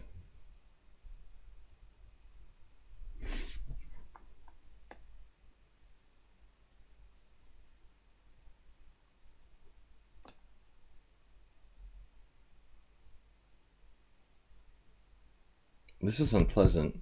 Now he has rook e1. Like, he had the pressure the whole game, not me. There are anti-Berlins where you sack e5.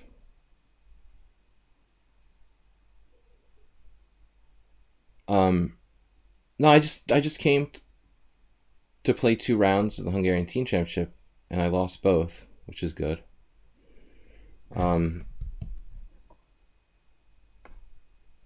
Man, dude, he's got this everlasting pressure. Jeez. This is horrible.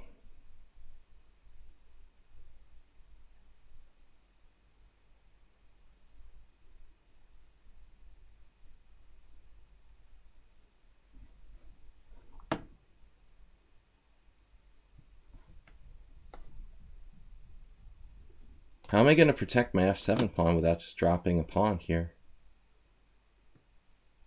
I could have played bishop e6, sacrificing a pawn. Try to draw on the rook endgame. Rook f3. Damn.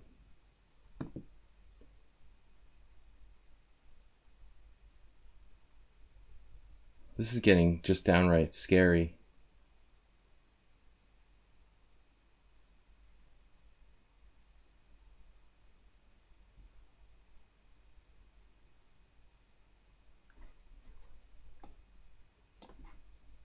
It's amazing.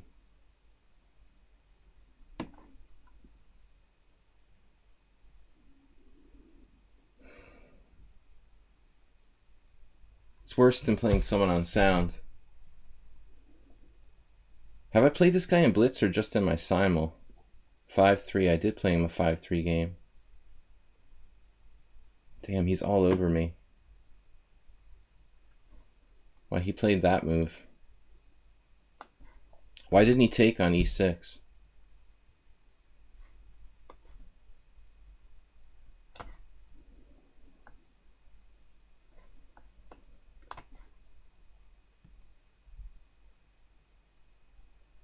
I guess I'm lost now.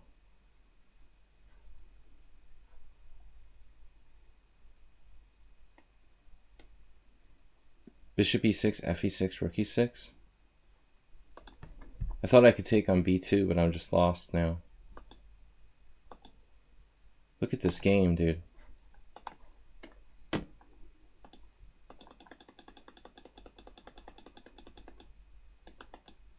From here on out, he has a piece win he missed. Watch this. I thought it's just totally equal.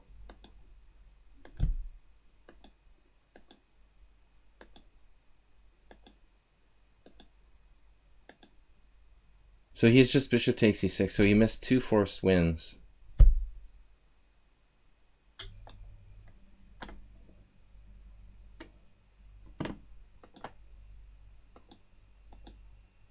But this is amazing. Like, I can't defend this position.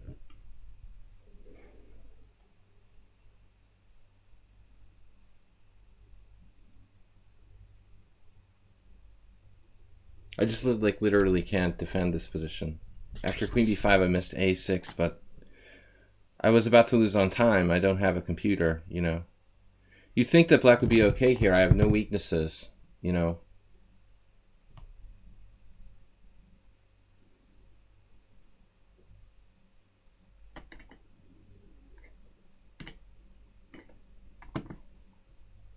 It's an impressive game. Yeah, f7. I don't know who that player is or anything about them. They just appeared. Don't really know any information. Suspicious. Not the fact how they play. I'm just saying like who they are. I think I get a lot of people who are like Smurf accounts. They're basically coming on my stream with like multiple accounts, the same person, and I don't know. You know, I'm not sure. I probably played them under 3 other accounts. This is one of those. I think he's probably got more than 1 account, and I just know him as someone else, but I have no idea who that is.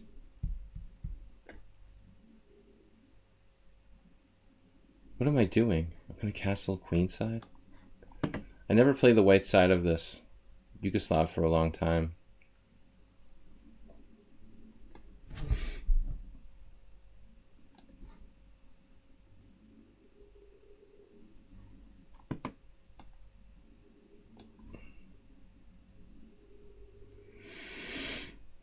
Everybody calls them Smurf accounts, right? When you have like a secondary account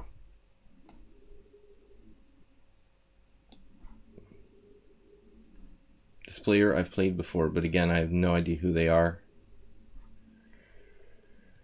One thing you don't want to do is play the dragon against little kids. I guess this is theory. Knight takes b5. But I don't know the line at all.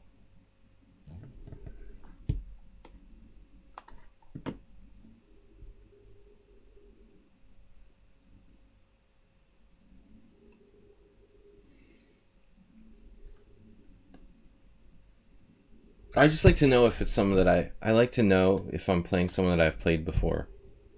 I don't like it when I've played people and they secretly keep their identity, you know, private. They know who I am, but I don't know who they are, you know. So if you are playing me like with an account and you've played me with another account before, I appreciate if you let me know who you are.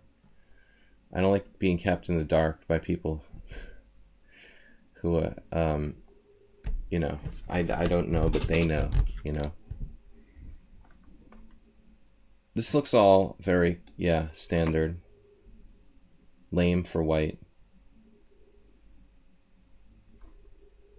I'm going to get in trouble here pretty quickly.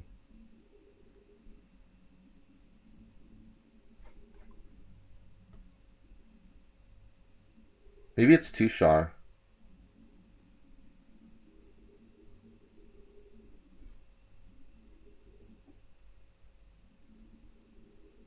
There was this player, Tushar.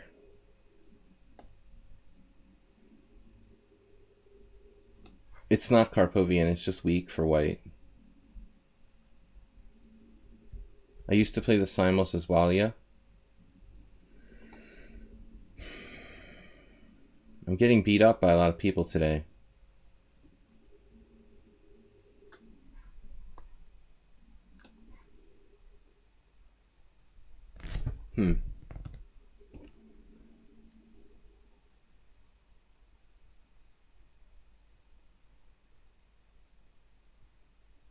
Okay, so now I need a place to retrieve my bishop. That's very important.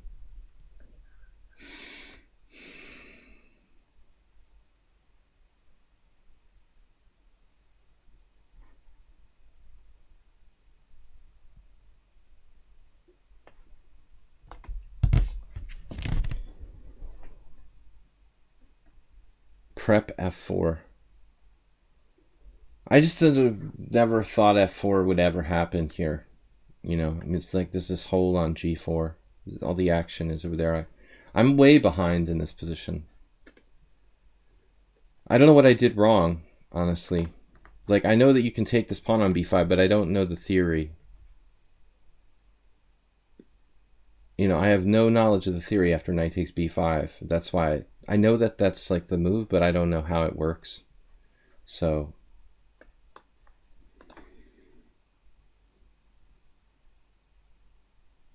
still black has the opportunity to play for pressure here. I think. It's risky though. If he doubles rooks, I might get a rook on the 7th. See, that's the most aggressive move he could possibly play there.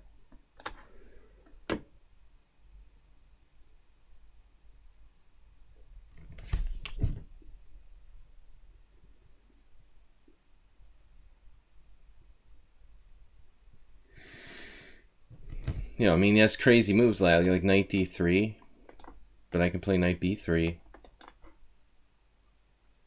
Rook b8 was a little bit over the top, like he's going on the edge of trying too hard to win. It seems like.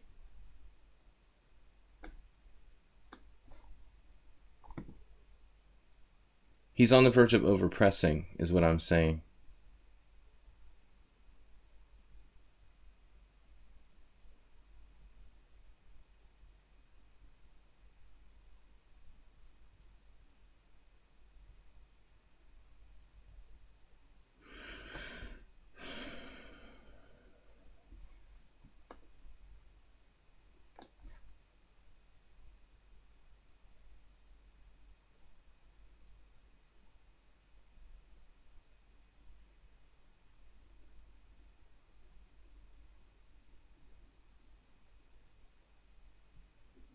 Maybe I should just take on a4 there.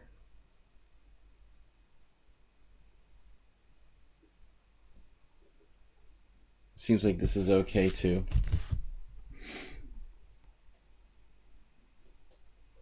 I never allow like the Yugoslav attack. I mean, I never play the white side of it because my theoretical knowledge is, I haven't studied this in 15. I want to say close to 20 years. I mean, a long time.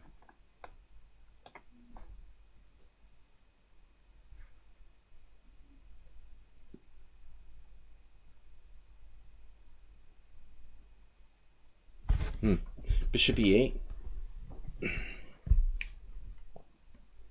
That just defends. Wow.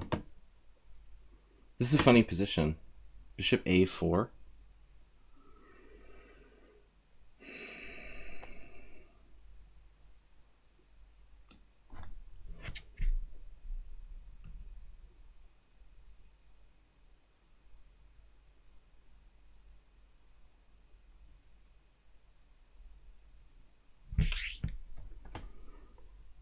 I mean, I think that objectively, like when white plays rook c1, he can exchange rooks and be equal, you know. But he played like uncompromisingly. Whoa. What the heck is going on? Oh, he's got that. Wow. He had that, simply. So I'm like close to lost now. Nice. Again. Damn.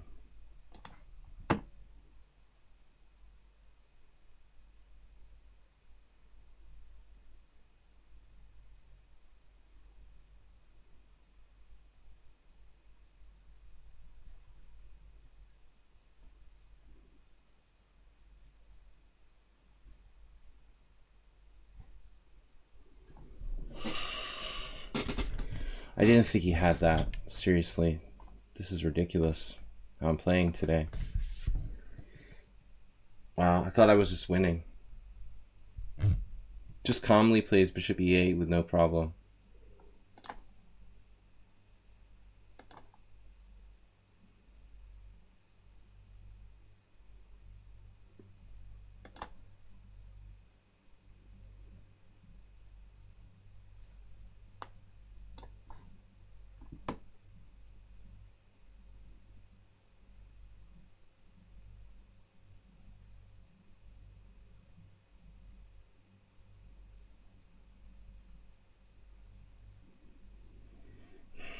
It's like virtual Zugzwang.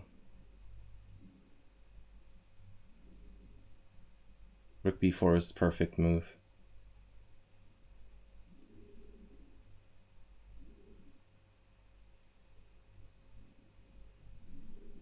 Yeah, I would expect him to play perfectly from here. Perfect so far. Theme of the day.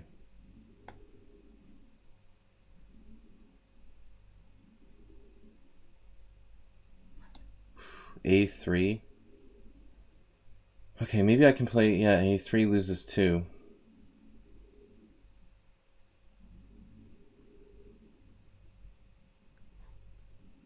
I mean, this is just perfect.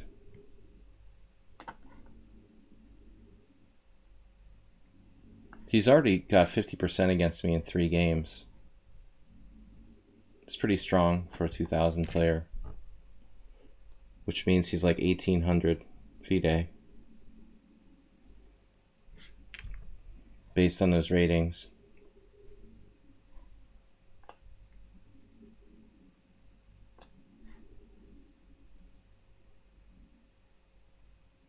Very systematic, isn't it? His play. He's got strong ratings across the board. Bullet, Blitz, Classical.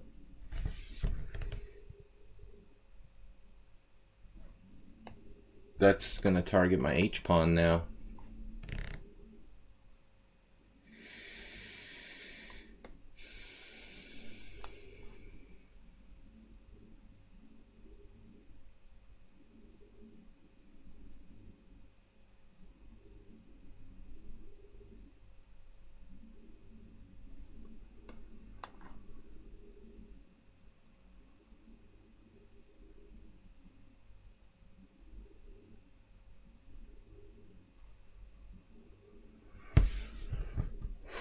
probably have some other tactic.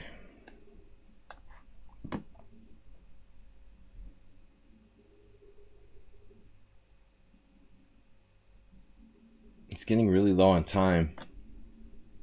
Terrible game. I'm playing horribly today.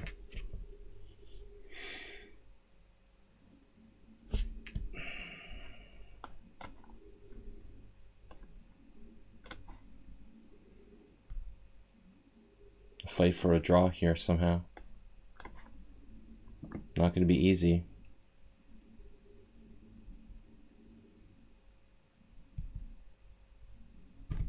Seems very, very strong.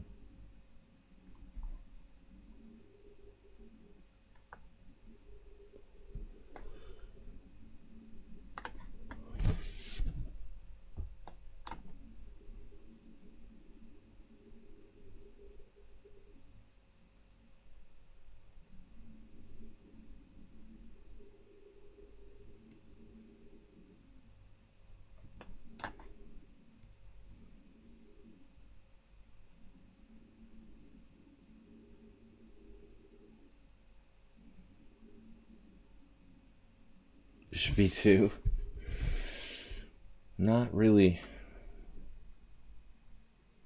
liking that a lot.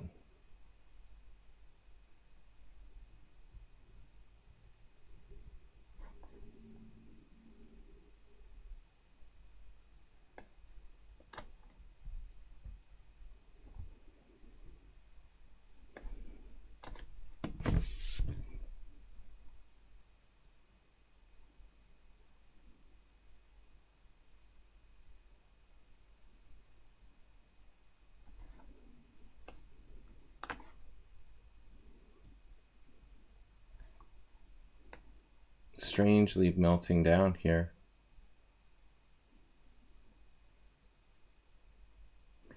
Okay, that's weird. That was weird. Resilient.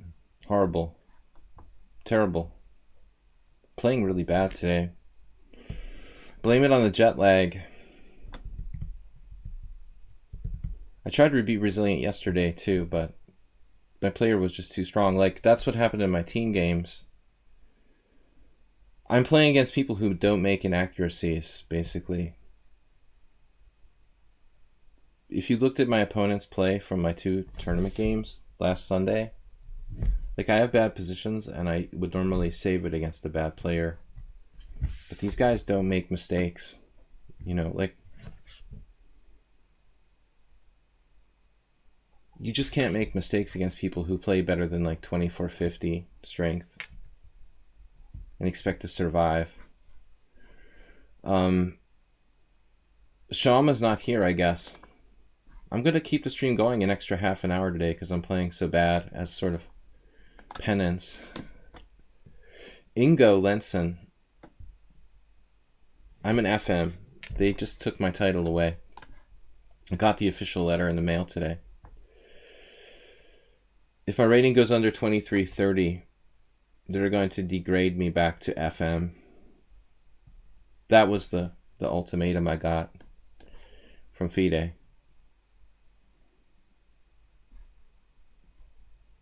It happened once, like 10 years ago, maybe about 11 years ago. My rating went down to 2330. That was kind of weird because I was actually playing much stronger back then. I don't remember what the problem was. Maybe I just had a bad string of results, or I was drinking too much. But very briefly, I went down to my lowest rating in like 25 years.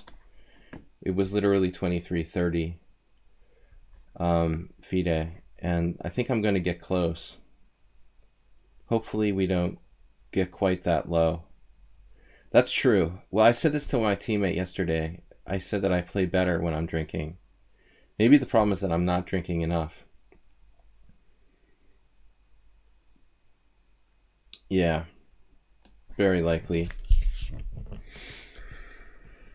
Ingo's playing solid, man. I think e4 there is also a very interesting move. Oh no, that just drops a pawn. Never mind. All right, yeah, that's good. c4.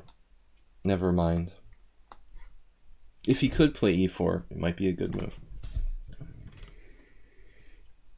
Okay, this is like a standard position. If I can achieve a5, a4,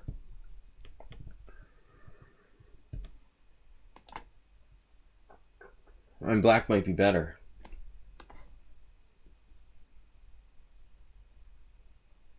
That's the structural punishment for white playing d takes c5. I mean, this is technically, by a very scientific, view of the game, d takes c5 is a technical mistake. He's trading his strong pawn in the center for a flank pawn. a4 is the denouement that will, okay, we've got the break on the queen side, he's got the break in the center, but I think my queen side break is harder for him to stop than the e5 in the center. The story of my chess club is that 50 ELO points cost like $500 in a weekend tournament in Hungary. Well, I mean, I'm sure there are isolated incidences of that happening in like a lot of countries. It really, I'm sure you can find some arrangement. I don't think it works like officially in any sense like that. I've never encountered anything like that, and I've lived here for like 15 years. But if you know of a deal like that, let me know, because I could use it.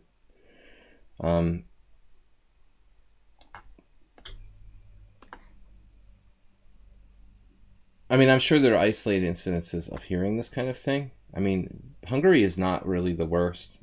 There are other countries where I've heard of like entire tournaments like taking place in Romania and Ukraine where the players like didn't even play. I mean, I don't know why anybody would like. Hungary is famous because we have more tournaments here than most other countries, but most of them are really legitimate. Yeah, but I need some rating points, so if you find out more details, let me know. It also depends on your K factor, man. Like, FIDE has... It's sort of a stupid concept. Theoretically, if that thing existed, right? If that kind of thing existed, if you're like a little kid and you have like a 40K factor, you could like gain 50 rating points in a handful of games. You know how long it takes me to gain 50 rating points? I'd have to play like... You'd have to like fix like 10 games in a row or something for me to gain 50 rating points. It would probably cost a lot more than $500 for me to gain 50 rating points. If you're like a little kid with a 40K factor, you could like win 3 games and gain 50 rating points. No, I never heard of anything like that. I'm sure that in some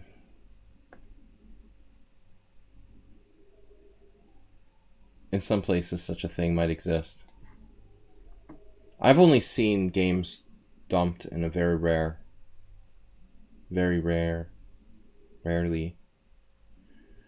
Because if they run like crooked tournaments, like FIDE will get notified and then the organizer won't be able to run tournaments anymore. I mean, it's just not that easy to do something like that.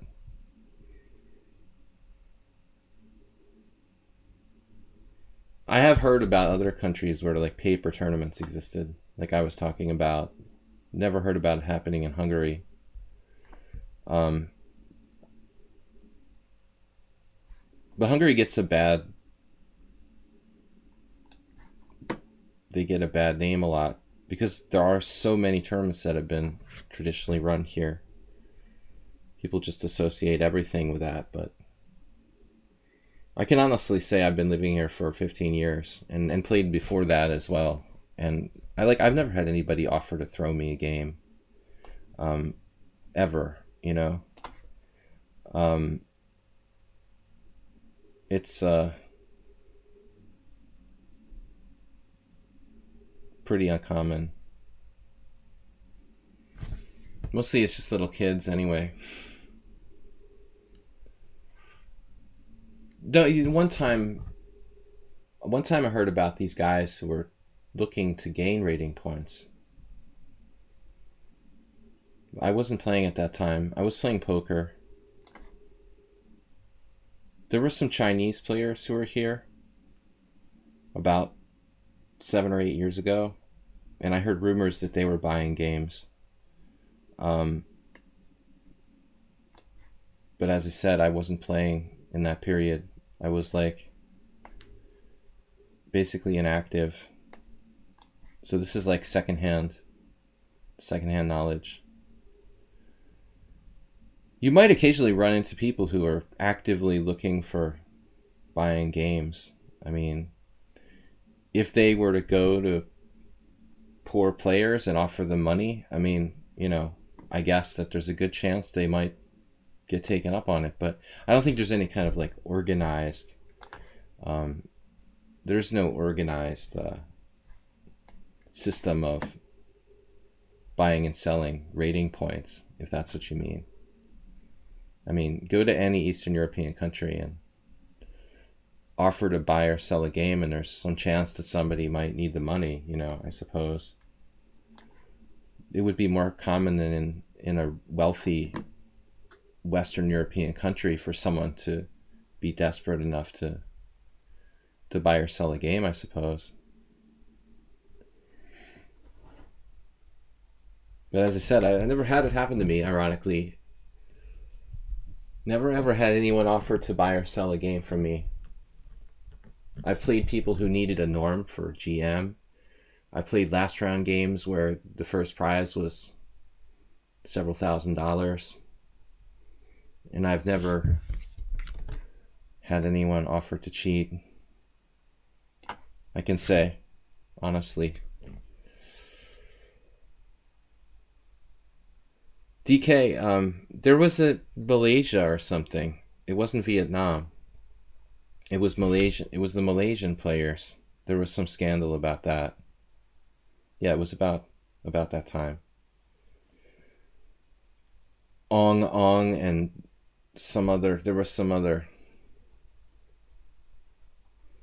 there were these 5 Malaysian players who were suddenly like magically 2,500 plus. The time limit is between 5+3 and 7+3. So anything you'd like with an increment between 3 and 5 seconds. Initial time 5 to 7 minutes. Ingois finally caved on the queen side to that break, you know, and this again goes back to the opening where he played d takes c, b takes c. Giving up the central pawn sets up a5, a4 breaks on the queen side, and that's ultimately what's bringing him down here.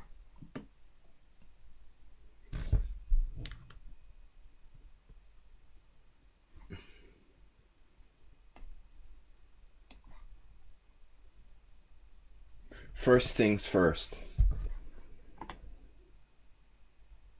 He can blockade b1, but not forever. Zaw Win Lei, I remember that. And Ong Ong. Yeah. The weirdest, most suspicious stories I've heard come out of, like I said, further eastern countries than Hungary. We're not far enough east here to be organizing paper tournaments.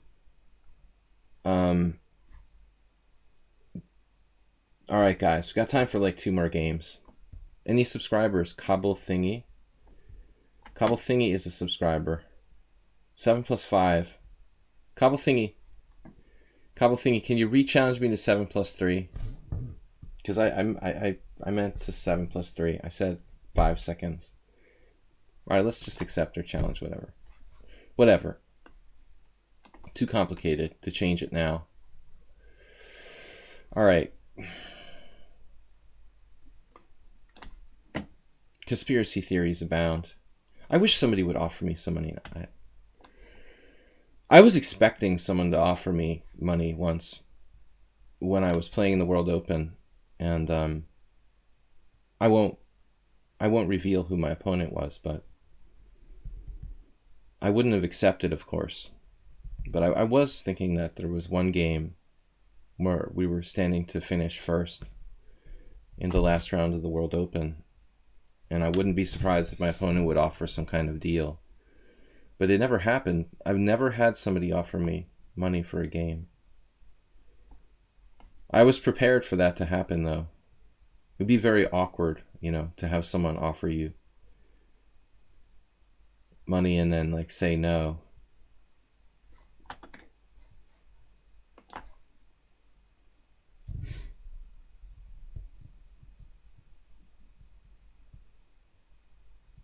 Because, like, 2 times I stood to tie for first in the World Open, which is, like, the biggest tournament in the United States.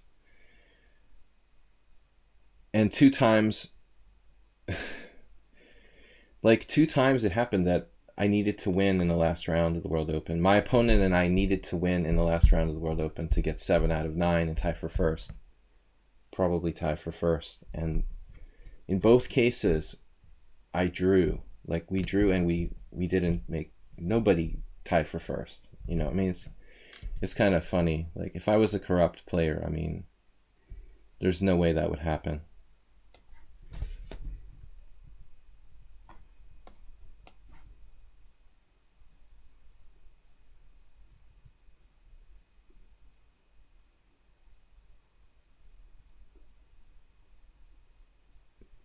But it is kind of sad, you know, to be that close to tying in a major tournament for first. And to 2 times to draw, you know, it's like, I guess it's better than losing.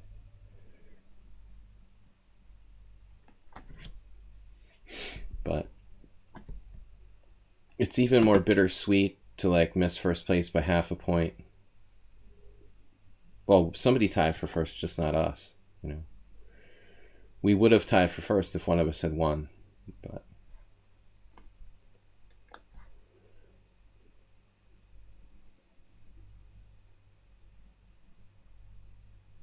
Yeah, open tournaments are more prone to cheating, I'm sure. When there's more money involved in anything, it's going to be more corrupt automatically.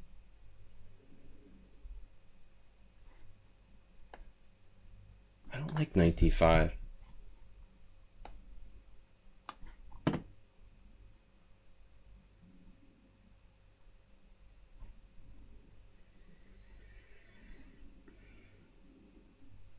I kept the stream extra long just for you, Blubix. Because I know you like to sleep late. You must have American jet lag too. It feels like 7 in the morning for me. I thought I'd keep the stream open a little bit longer today. You're working like a dog. Good dog. Wow, knight e6. It's a neat move. Now my rook feels like it's on the wrong square.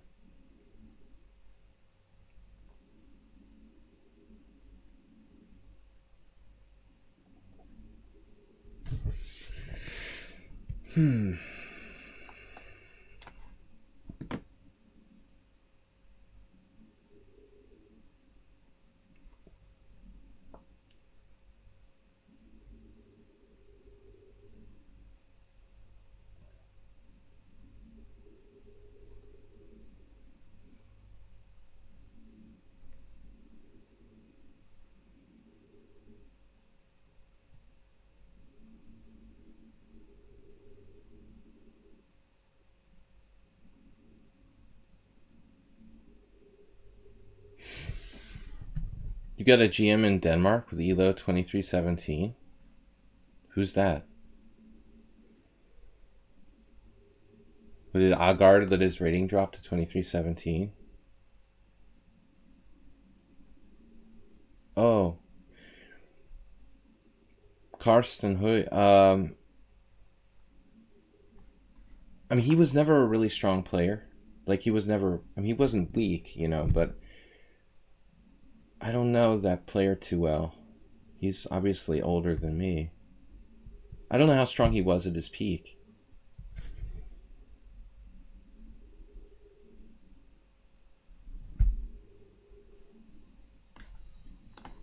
Obviously, you know, there's a lot of players who are borderline IM, GM strength who got the title.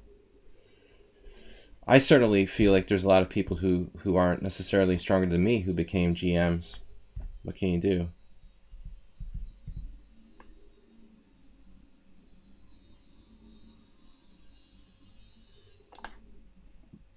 I don't know who Koboldi is, but they seem insanely strong. But no rating.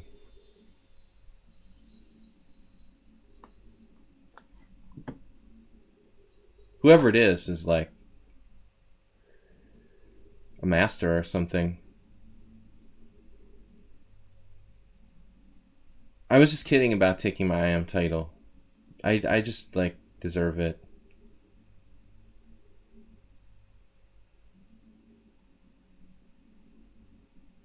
I think they should take it away.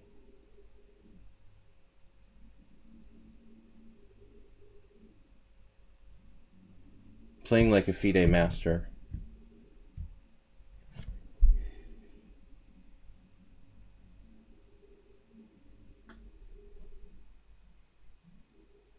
Koboldi, why don't you have any ratings?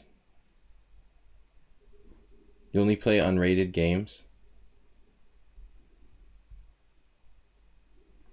Because you're modest? Don't want to be beating people up too bad? Man, what it's like almost this is almost a sort of psychic network move. Like I wanted to play King H2, but oh yeah, they just prevented it. They prevent the moves even before I can play them. King H2, Rook F7, Knight G1. I can't play King H2.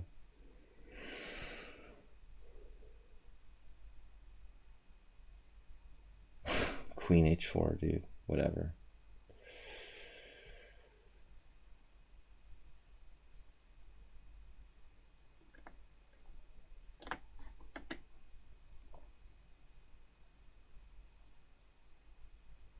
You get anxiety.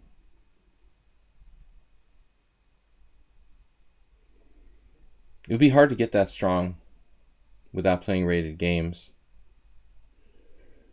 You wouldn't be able to play strong enough opposition.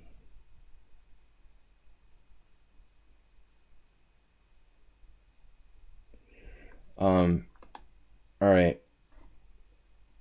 I don't know if we have time for one more game after this. We'll see.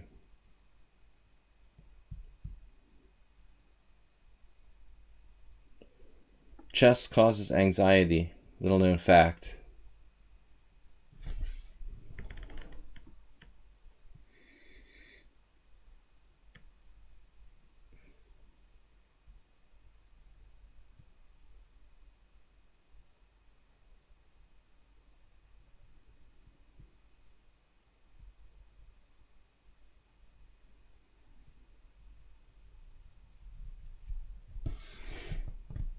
Very logical play.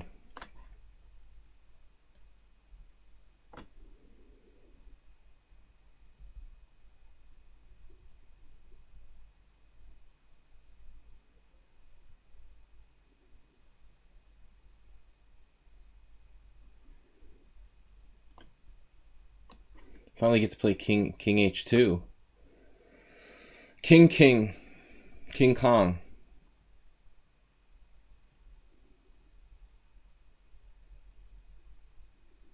Not my favorite type of position to play in Blitz.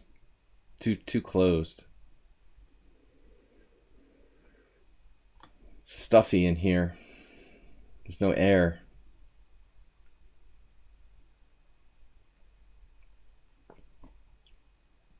I'm going to play one more game after this, guys. No rated games. Oh my god, my phone. Oh no. Hello, igen.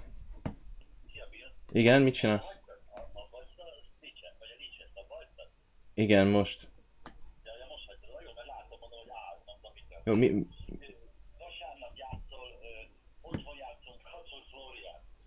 Jó, tényleg?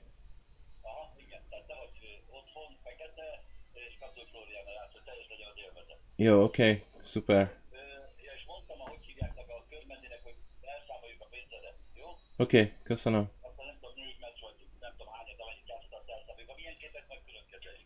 Yo, okay. Okay, see ya. Hello. So great, I have to play another strong player on Sunday. That's great.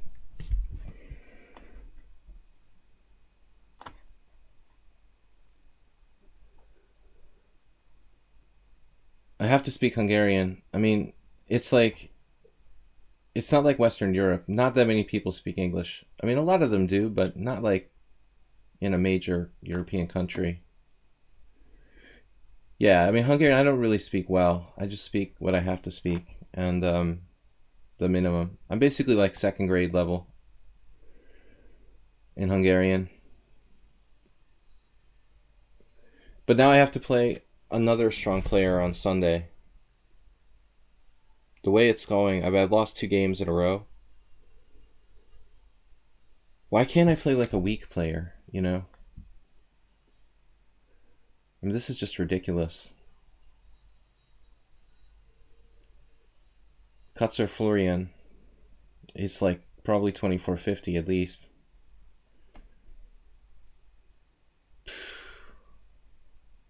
I wouldn't mind if I hadn't lost my last 2 games, but now my confidence is like really low.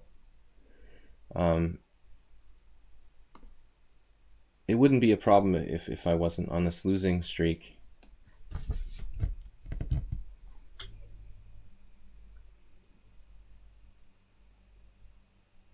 I should have just offered a draw for my game yesterday after like 10 moves.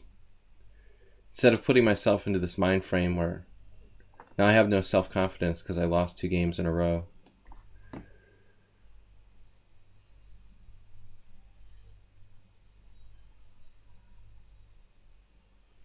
Okay, guys, I'm going to play one more game before this ends. Before the end of the stream. The knight. Still black is really solid here.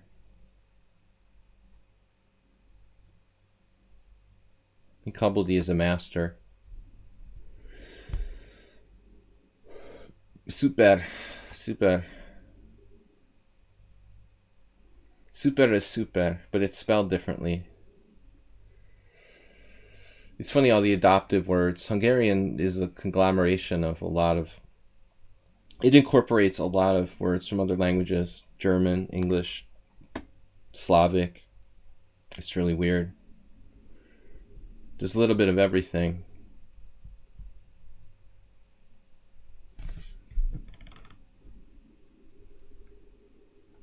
Maybe we can beat them on time.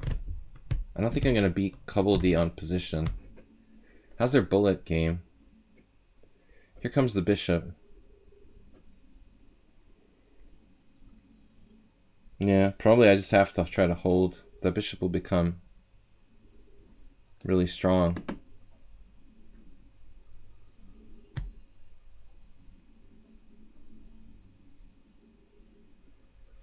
Just try to... I'll take a draw here. See, analysis board. Can play one more game. I expect perfect play by both sides. The engine actually says black is slightly better at the end. 0 upon loss by both sides. There's nothing to do here. If I don't take the bishop, it becomes powerful. My knight is stuck on h5, and it's actually going to be a bad piece. It's going to go from what looked like a strong piece to a bad piece.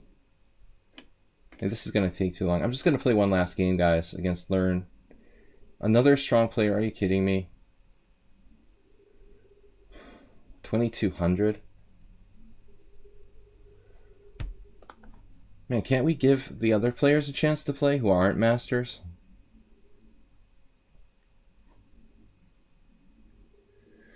So how do you know Cobble Thingy is a she? Did you meet them?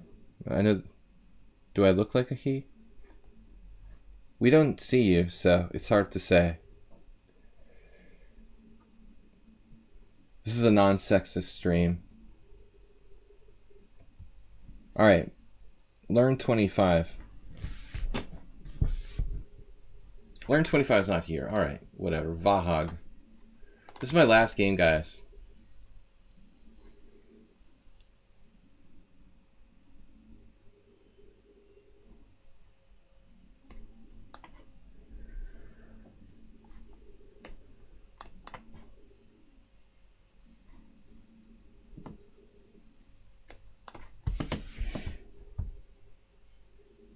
the Vahag from Armenia.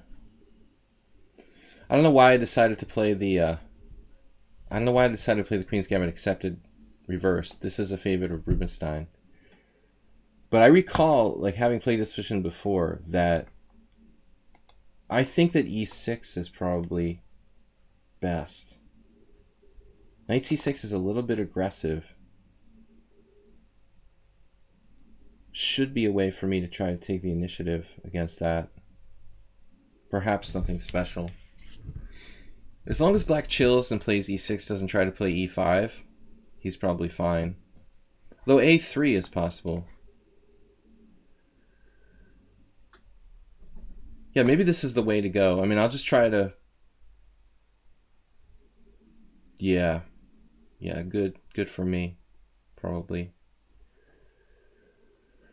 a5 is concession. Now knight c6, and I can try to hang on to the pawn. I mean, this is basically a sort of standard reverse Queen's Gambit Accepted type spot. Rockport Ricard would like to put his knight on a2 whenever possible. That's how I lost against one grandmaster long ago with black. Never put your knights on a7 and a2 is my motto. All right, so what do we got here? Bishop.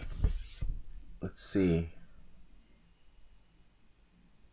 Just knight a4 right away. e3, e6, knight a4, knight e4. Looks kind of okay for black. I'm not playing the Queen's Gambit Accepted, really, so it's a bit weird to play this now. Bishop g5. It's like a Chigorin. I think he's starting d4. Probably a good Chigorin for me. Bishop g5, d4, knight a4, knight e4.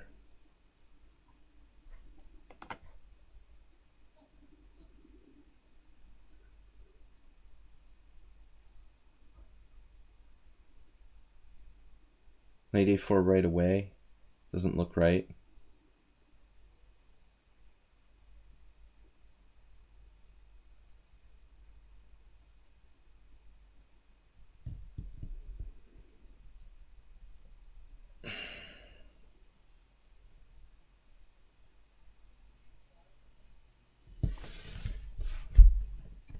e3, e5, bishop e5 is good.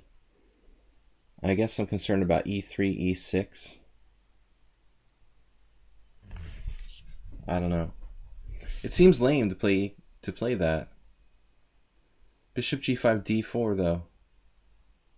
Bishop g5, d4, knight b5, e4.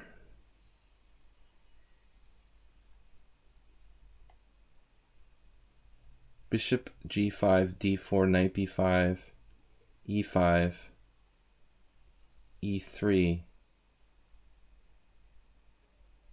Whatever, this is interesting. It seems strange to play knight b5 when I was intending to play knight a4 here. No, he didn't play it. I mean, he has to play d4 there. Seems like a much stronger move. Still, it's interesting. Now I can play e4.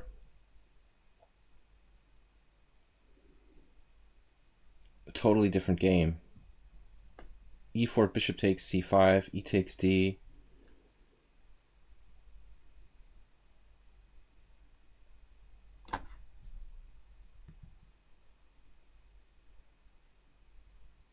Bishop takes c5 is very complicated. He could sack a piece. Bishop takes c5 was my concern. This, however,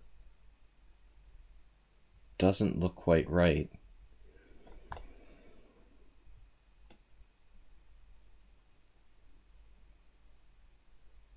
No, as typical here on lichess, I think another player with talent, but playing too fast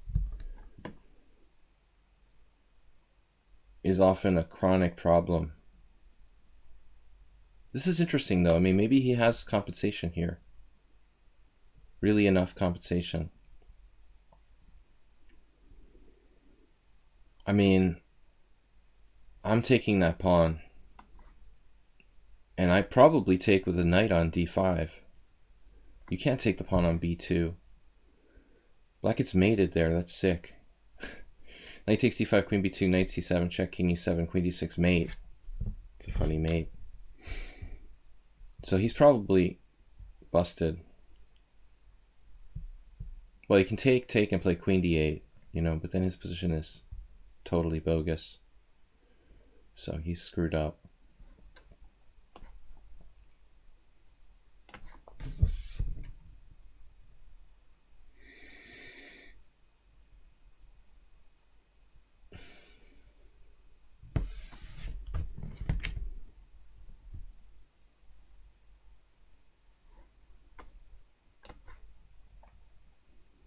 I think that the key was for black to play d4 on move 7, move 6, this.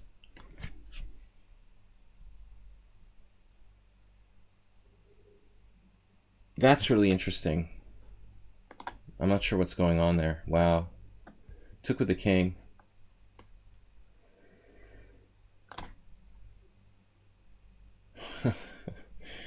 Going for a little walk, huh?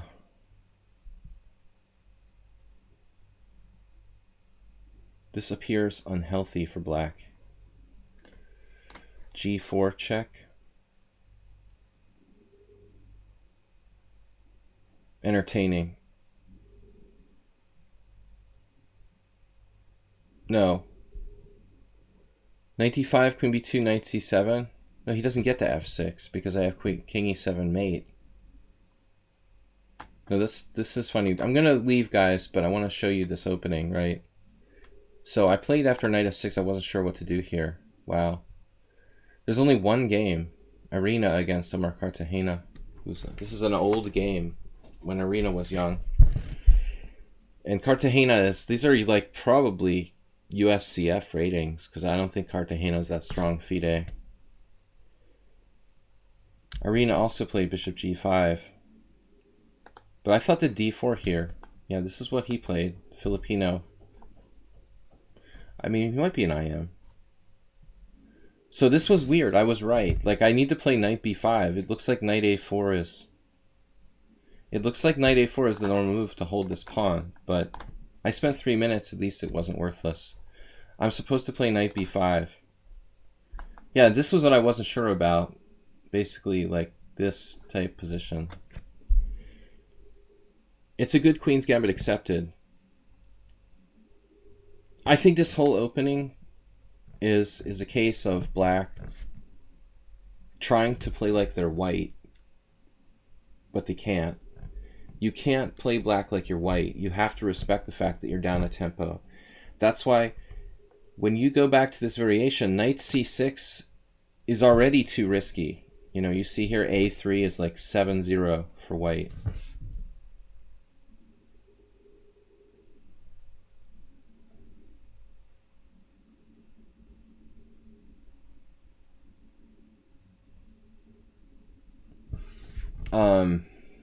Sounds good, Cobble Thingy. We have to assume everyone's a he because 99.9% of the players here are he. It's hard to accept otherwise. A3 best, A5. Basically, this is why if you take the Queen's Gambit, accepted, d4, d5, c4, d takes c4. Even this move is considered, like, by some to be like a technical mistake. Like, maybe this is too aggressive in a sense. Korchnoi probably played this, like a3 here. But to try to play that in reverse, no. If you play the black side of the Queen's Gambit accepted, I think you have to play e6 here. It's almost, I guess knight f6 is okay as long as you play e6 on the next move. But playing knight c3 too early against the Queen's Gambit is considered playing knight c6 against the queen's gambit, or knight c3 against the queen's gambit accepted early, is considered an accuracy. Like, oftentimes white plays the queen's gambit accepted, and basically you want to play, you know, you want to play like with this knight later. So you delay the knight on b1, play e3, and that knight comes out late, like a Catalan. Anyway, guys, I'm out. It was a long stream. A little bit longer today. Kind of trial with the times, because I know that when I start early, 10 a.m. seems a little early. We don't get that many viewers. So streaming a little later on these morning streams seems like it's probably a good idea. Well, generally I don't like check people's accounts, you know, while I'm streaming. I mean, they're like personal friends or something maybe, but all right, guys, I will be back tomorrow night. We're going to host a Blitz arena. It's going to be 5+3 Blitz arena. You have to join the Pawn and Horses Club. It's a club for our members here in the stream. So you can join that. I actually got one request right now for the Pawn and Horses Club. Guys, I will take accepted requests from people who we know. Friends and subscribers from the stream are welcome to join the Pawn and Horses Club. If you have 100 rated games, etc., we know who you are. We know where you live. We know your profile picture. You can join the Pawn and Horses Club and play in the 5+3 tournament we're hosting tomorrow night. That's it, guys. So have a good day, and I will see you all tomorrow night for Blitz. Bye-bye. Is my pick in my account? All right. Bye-bye.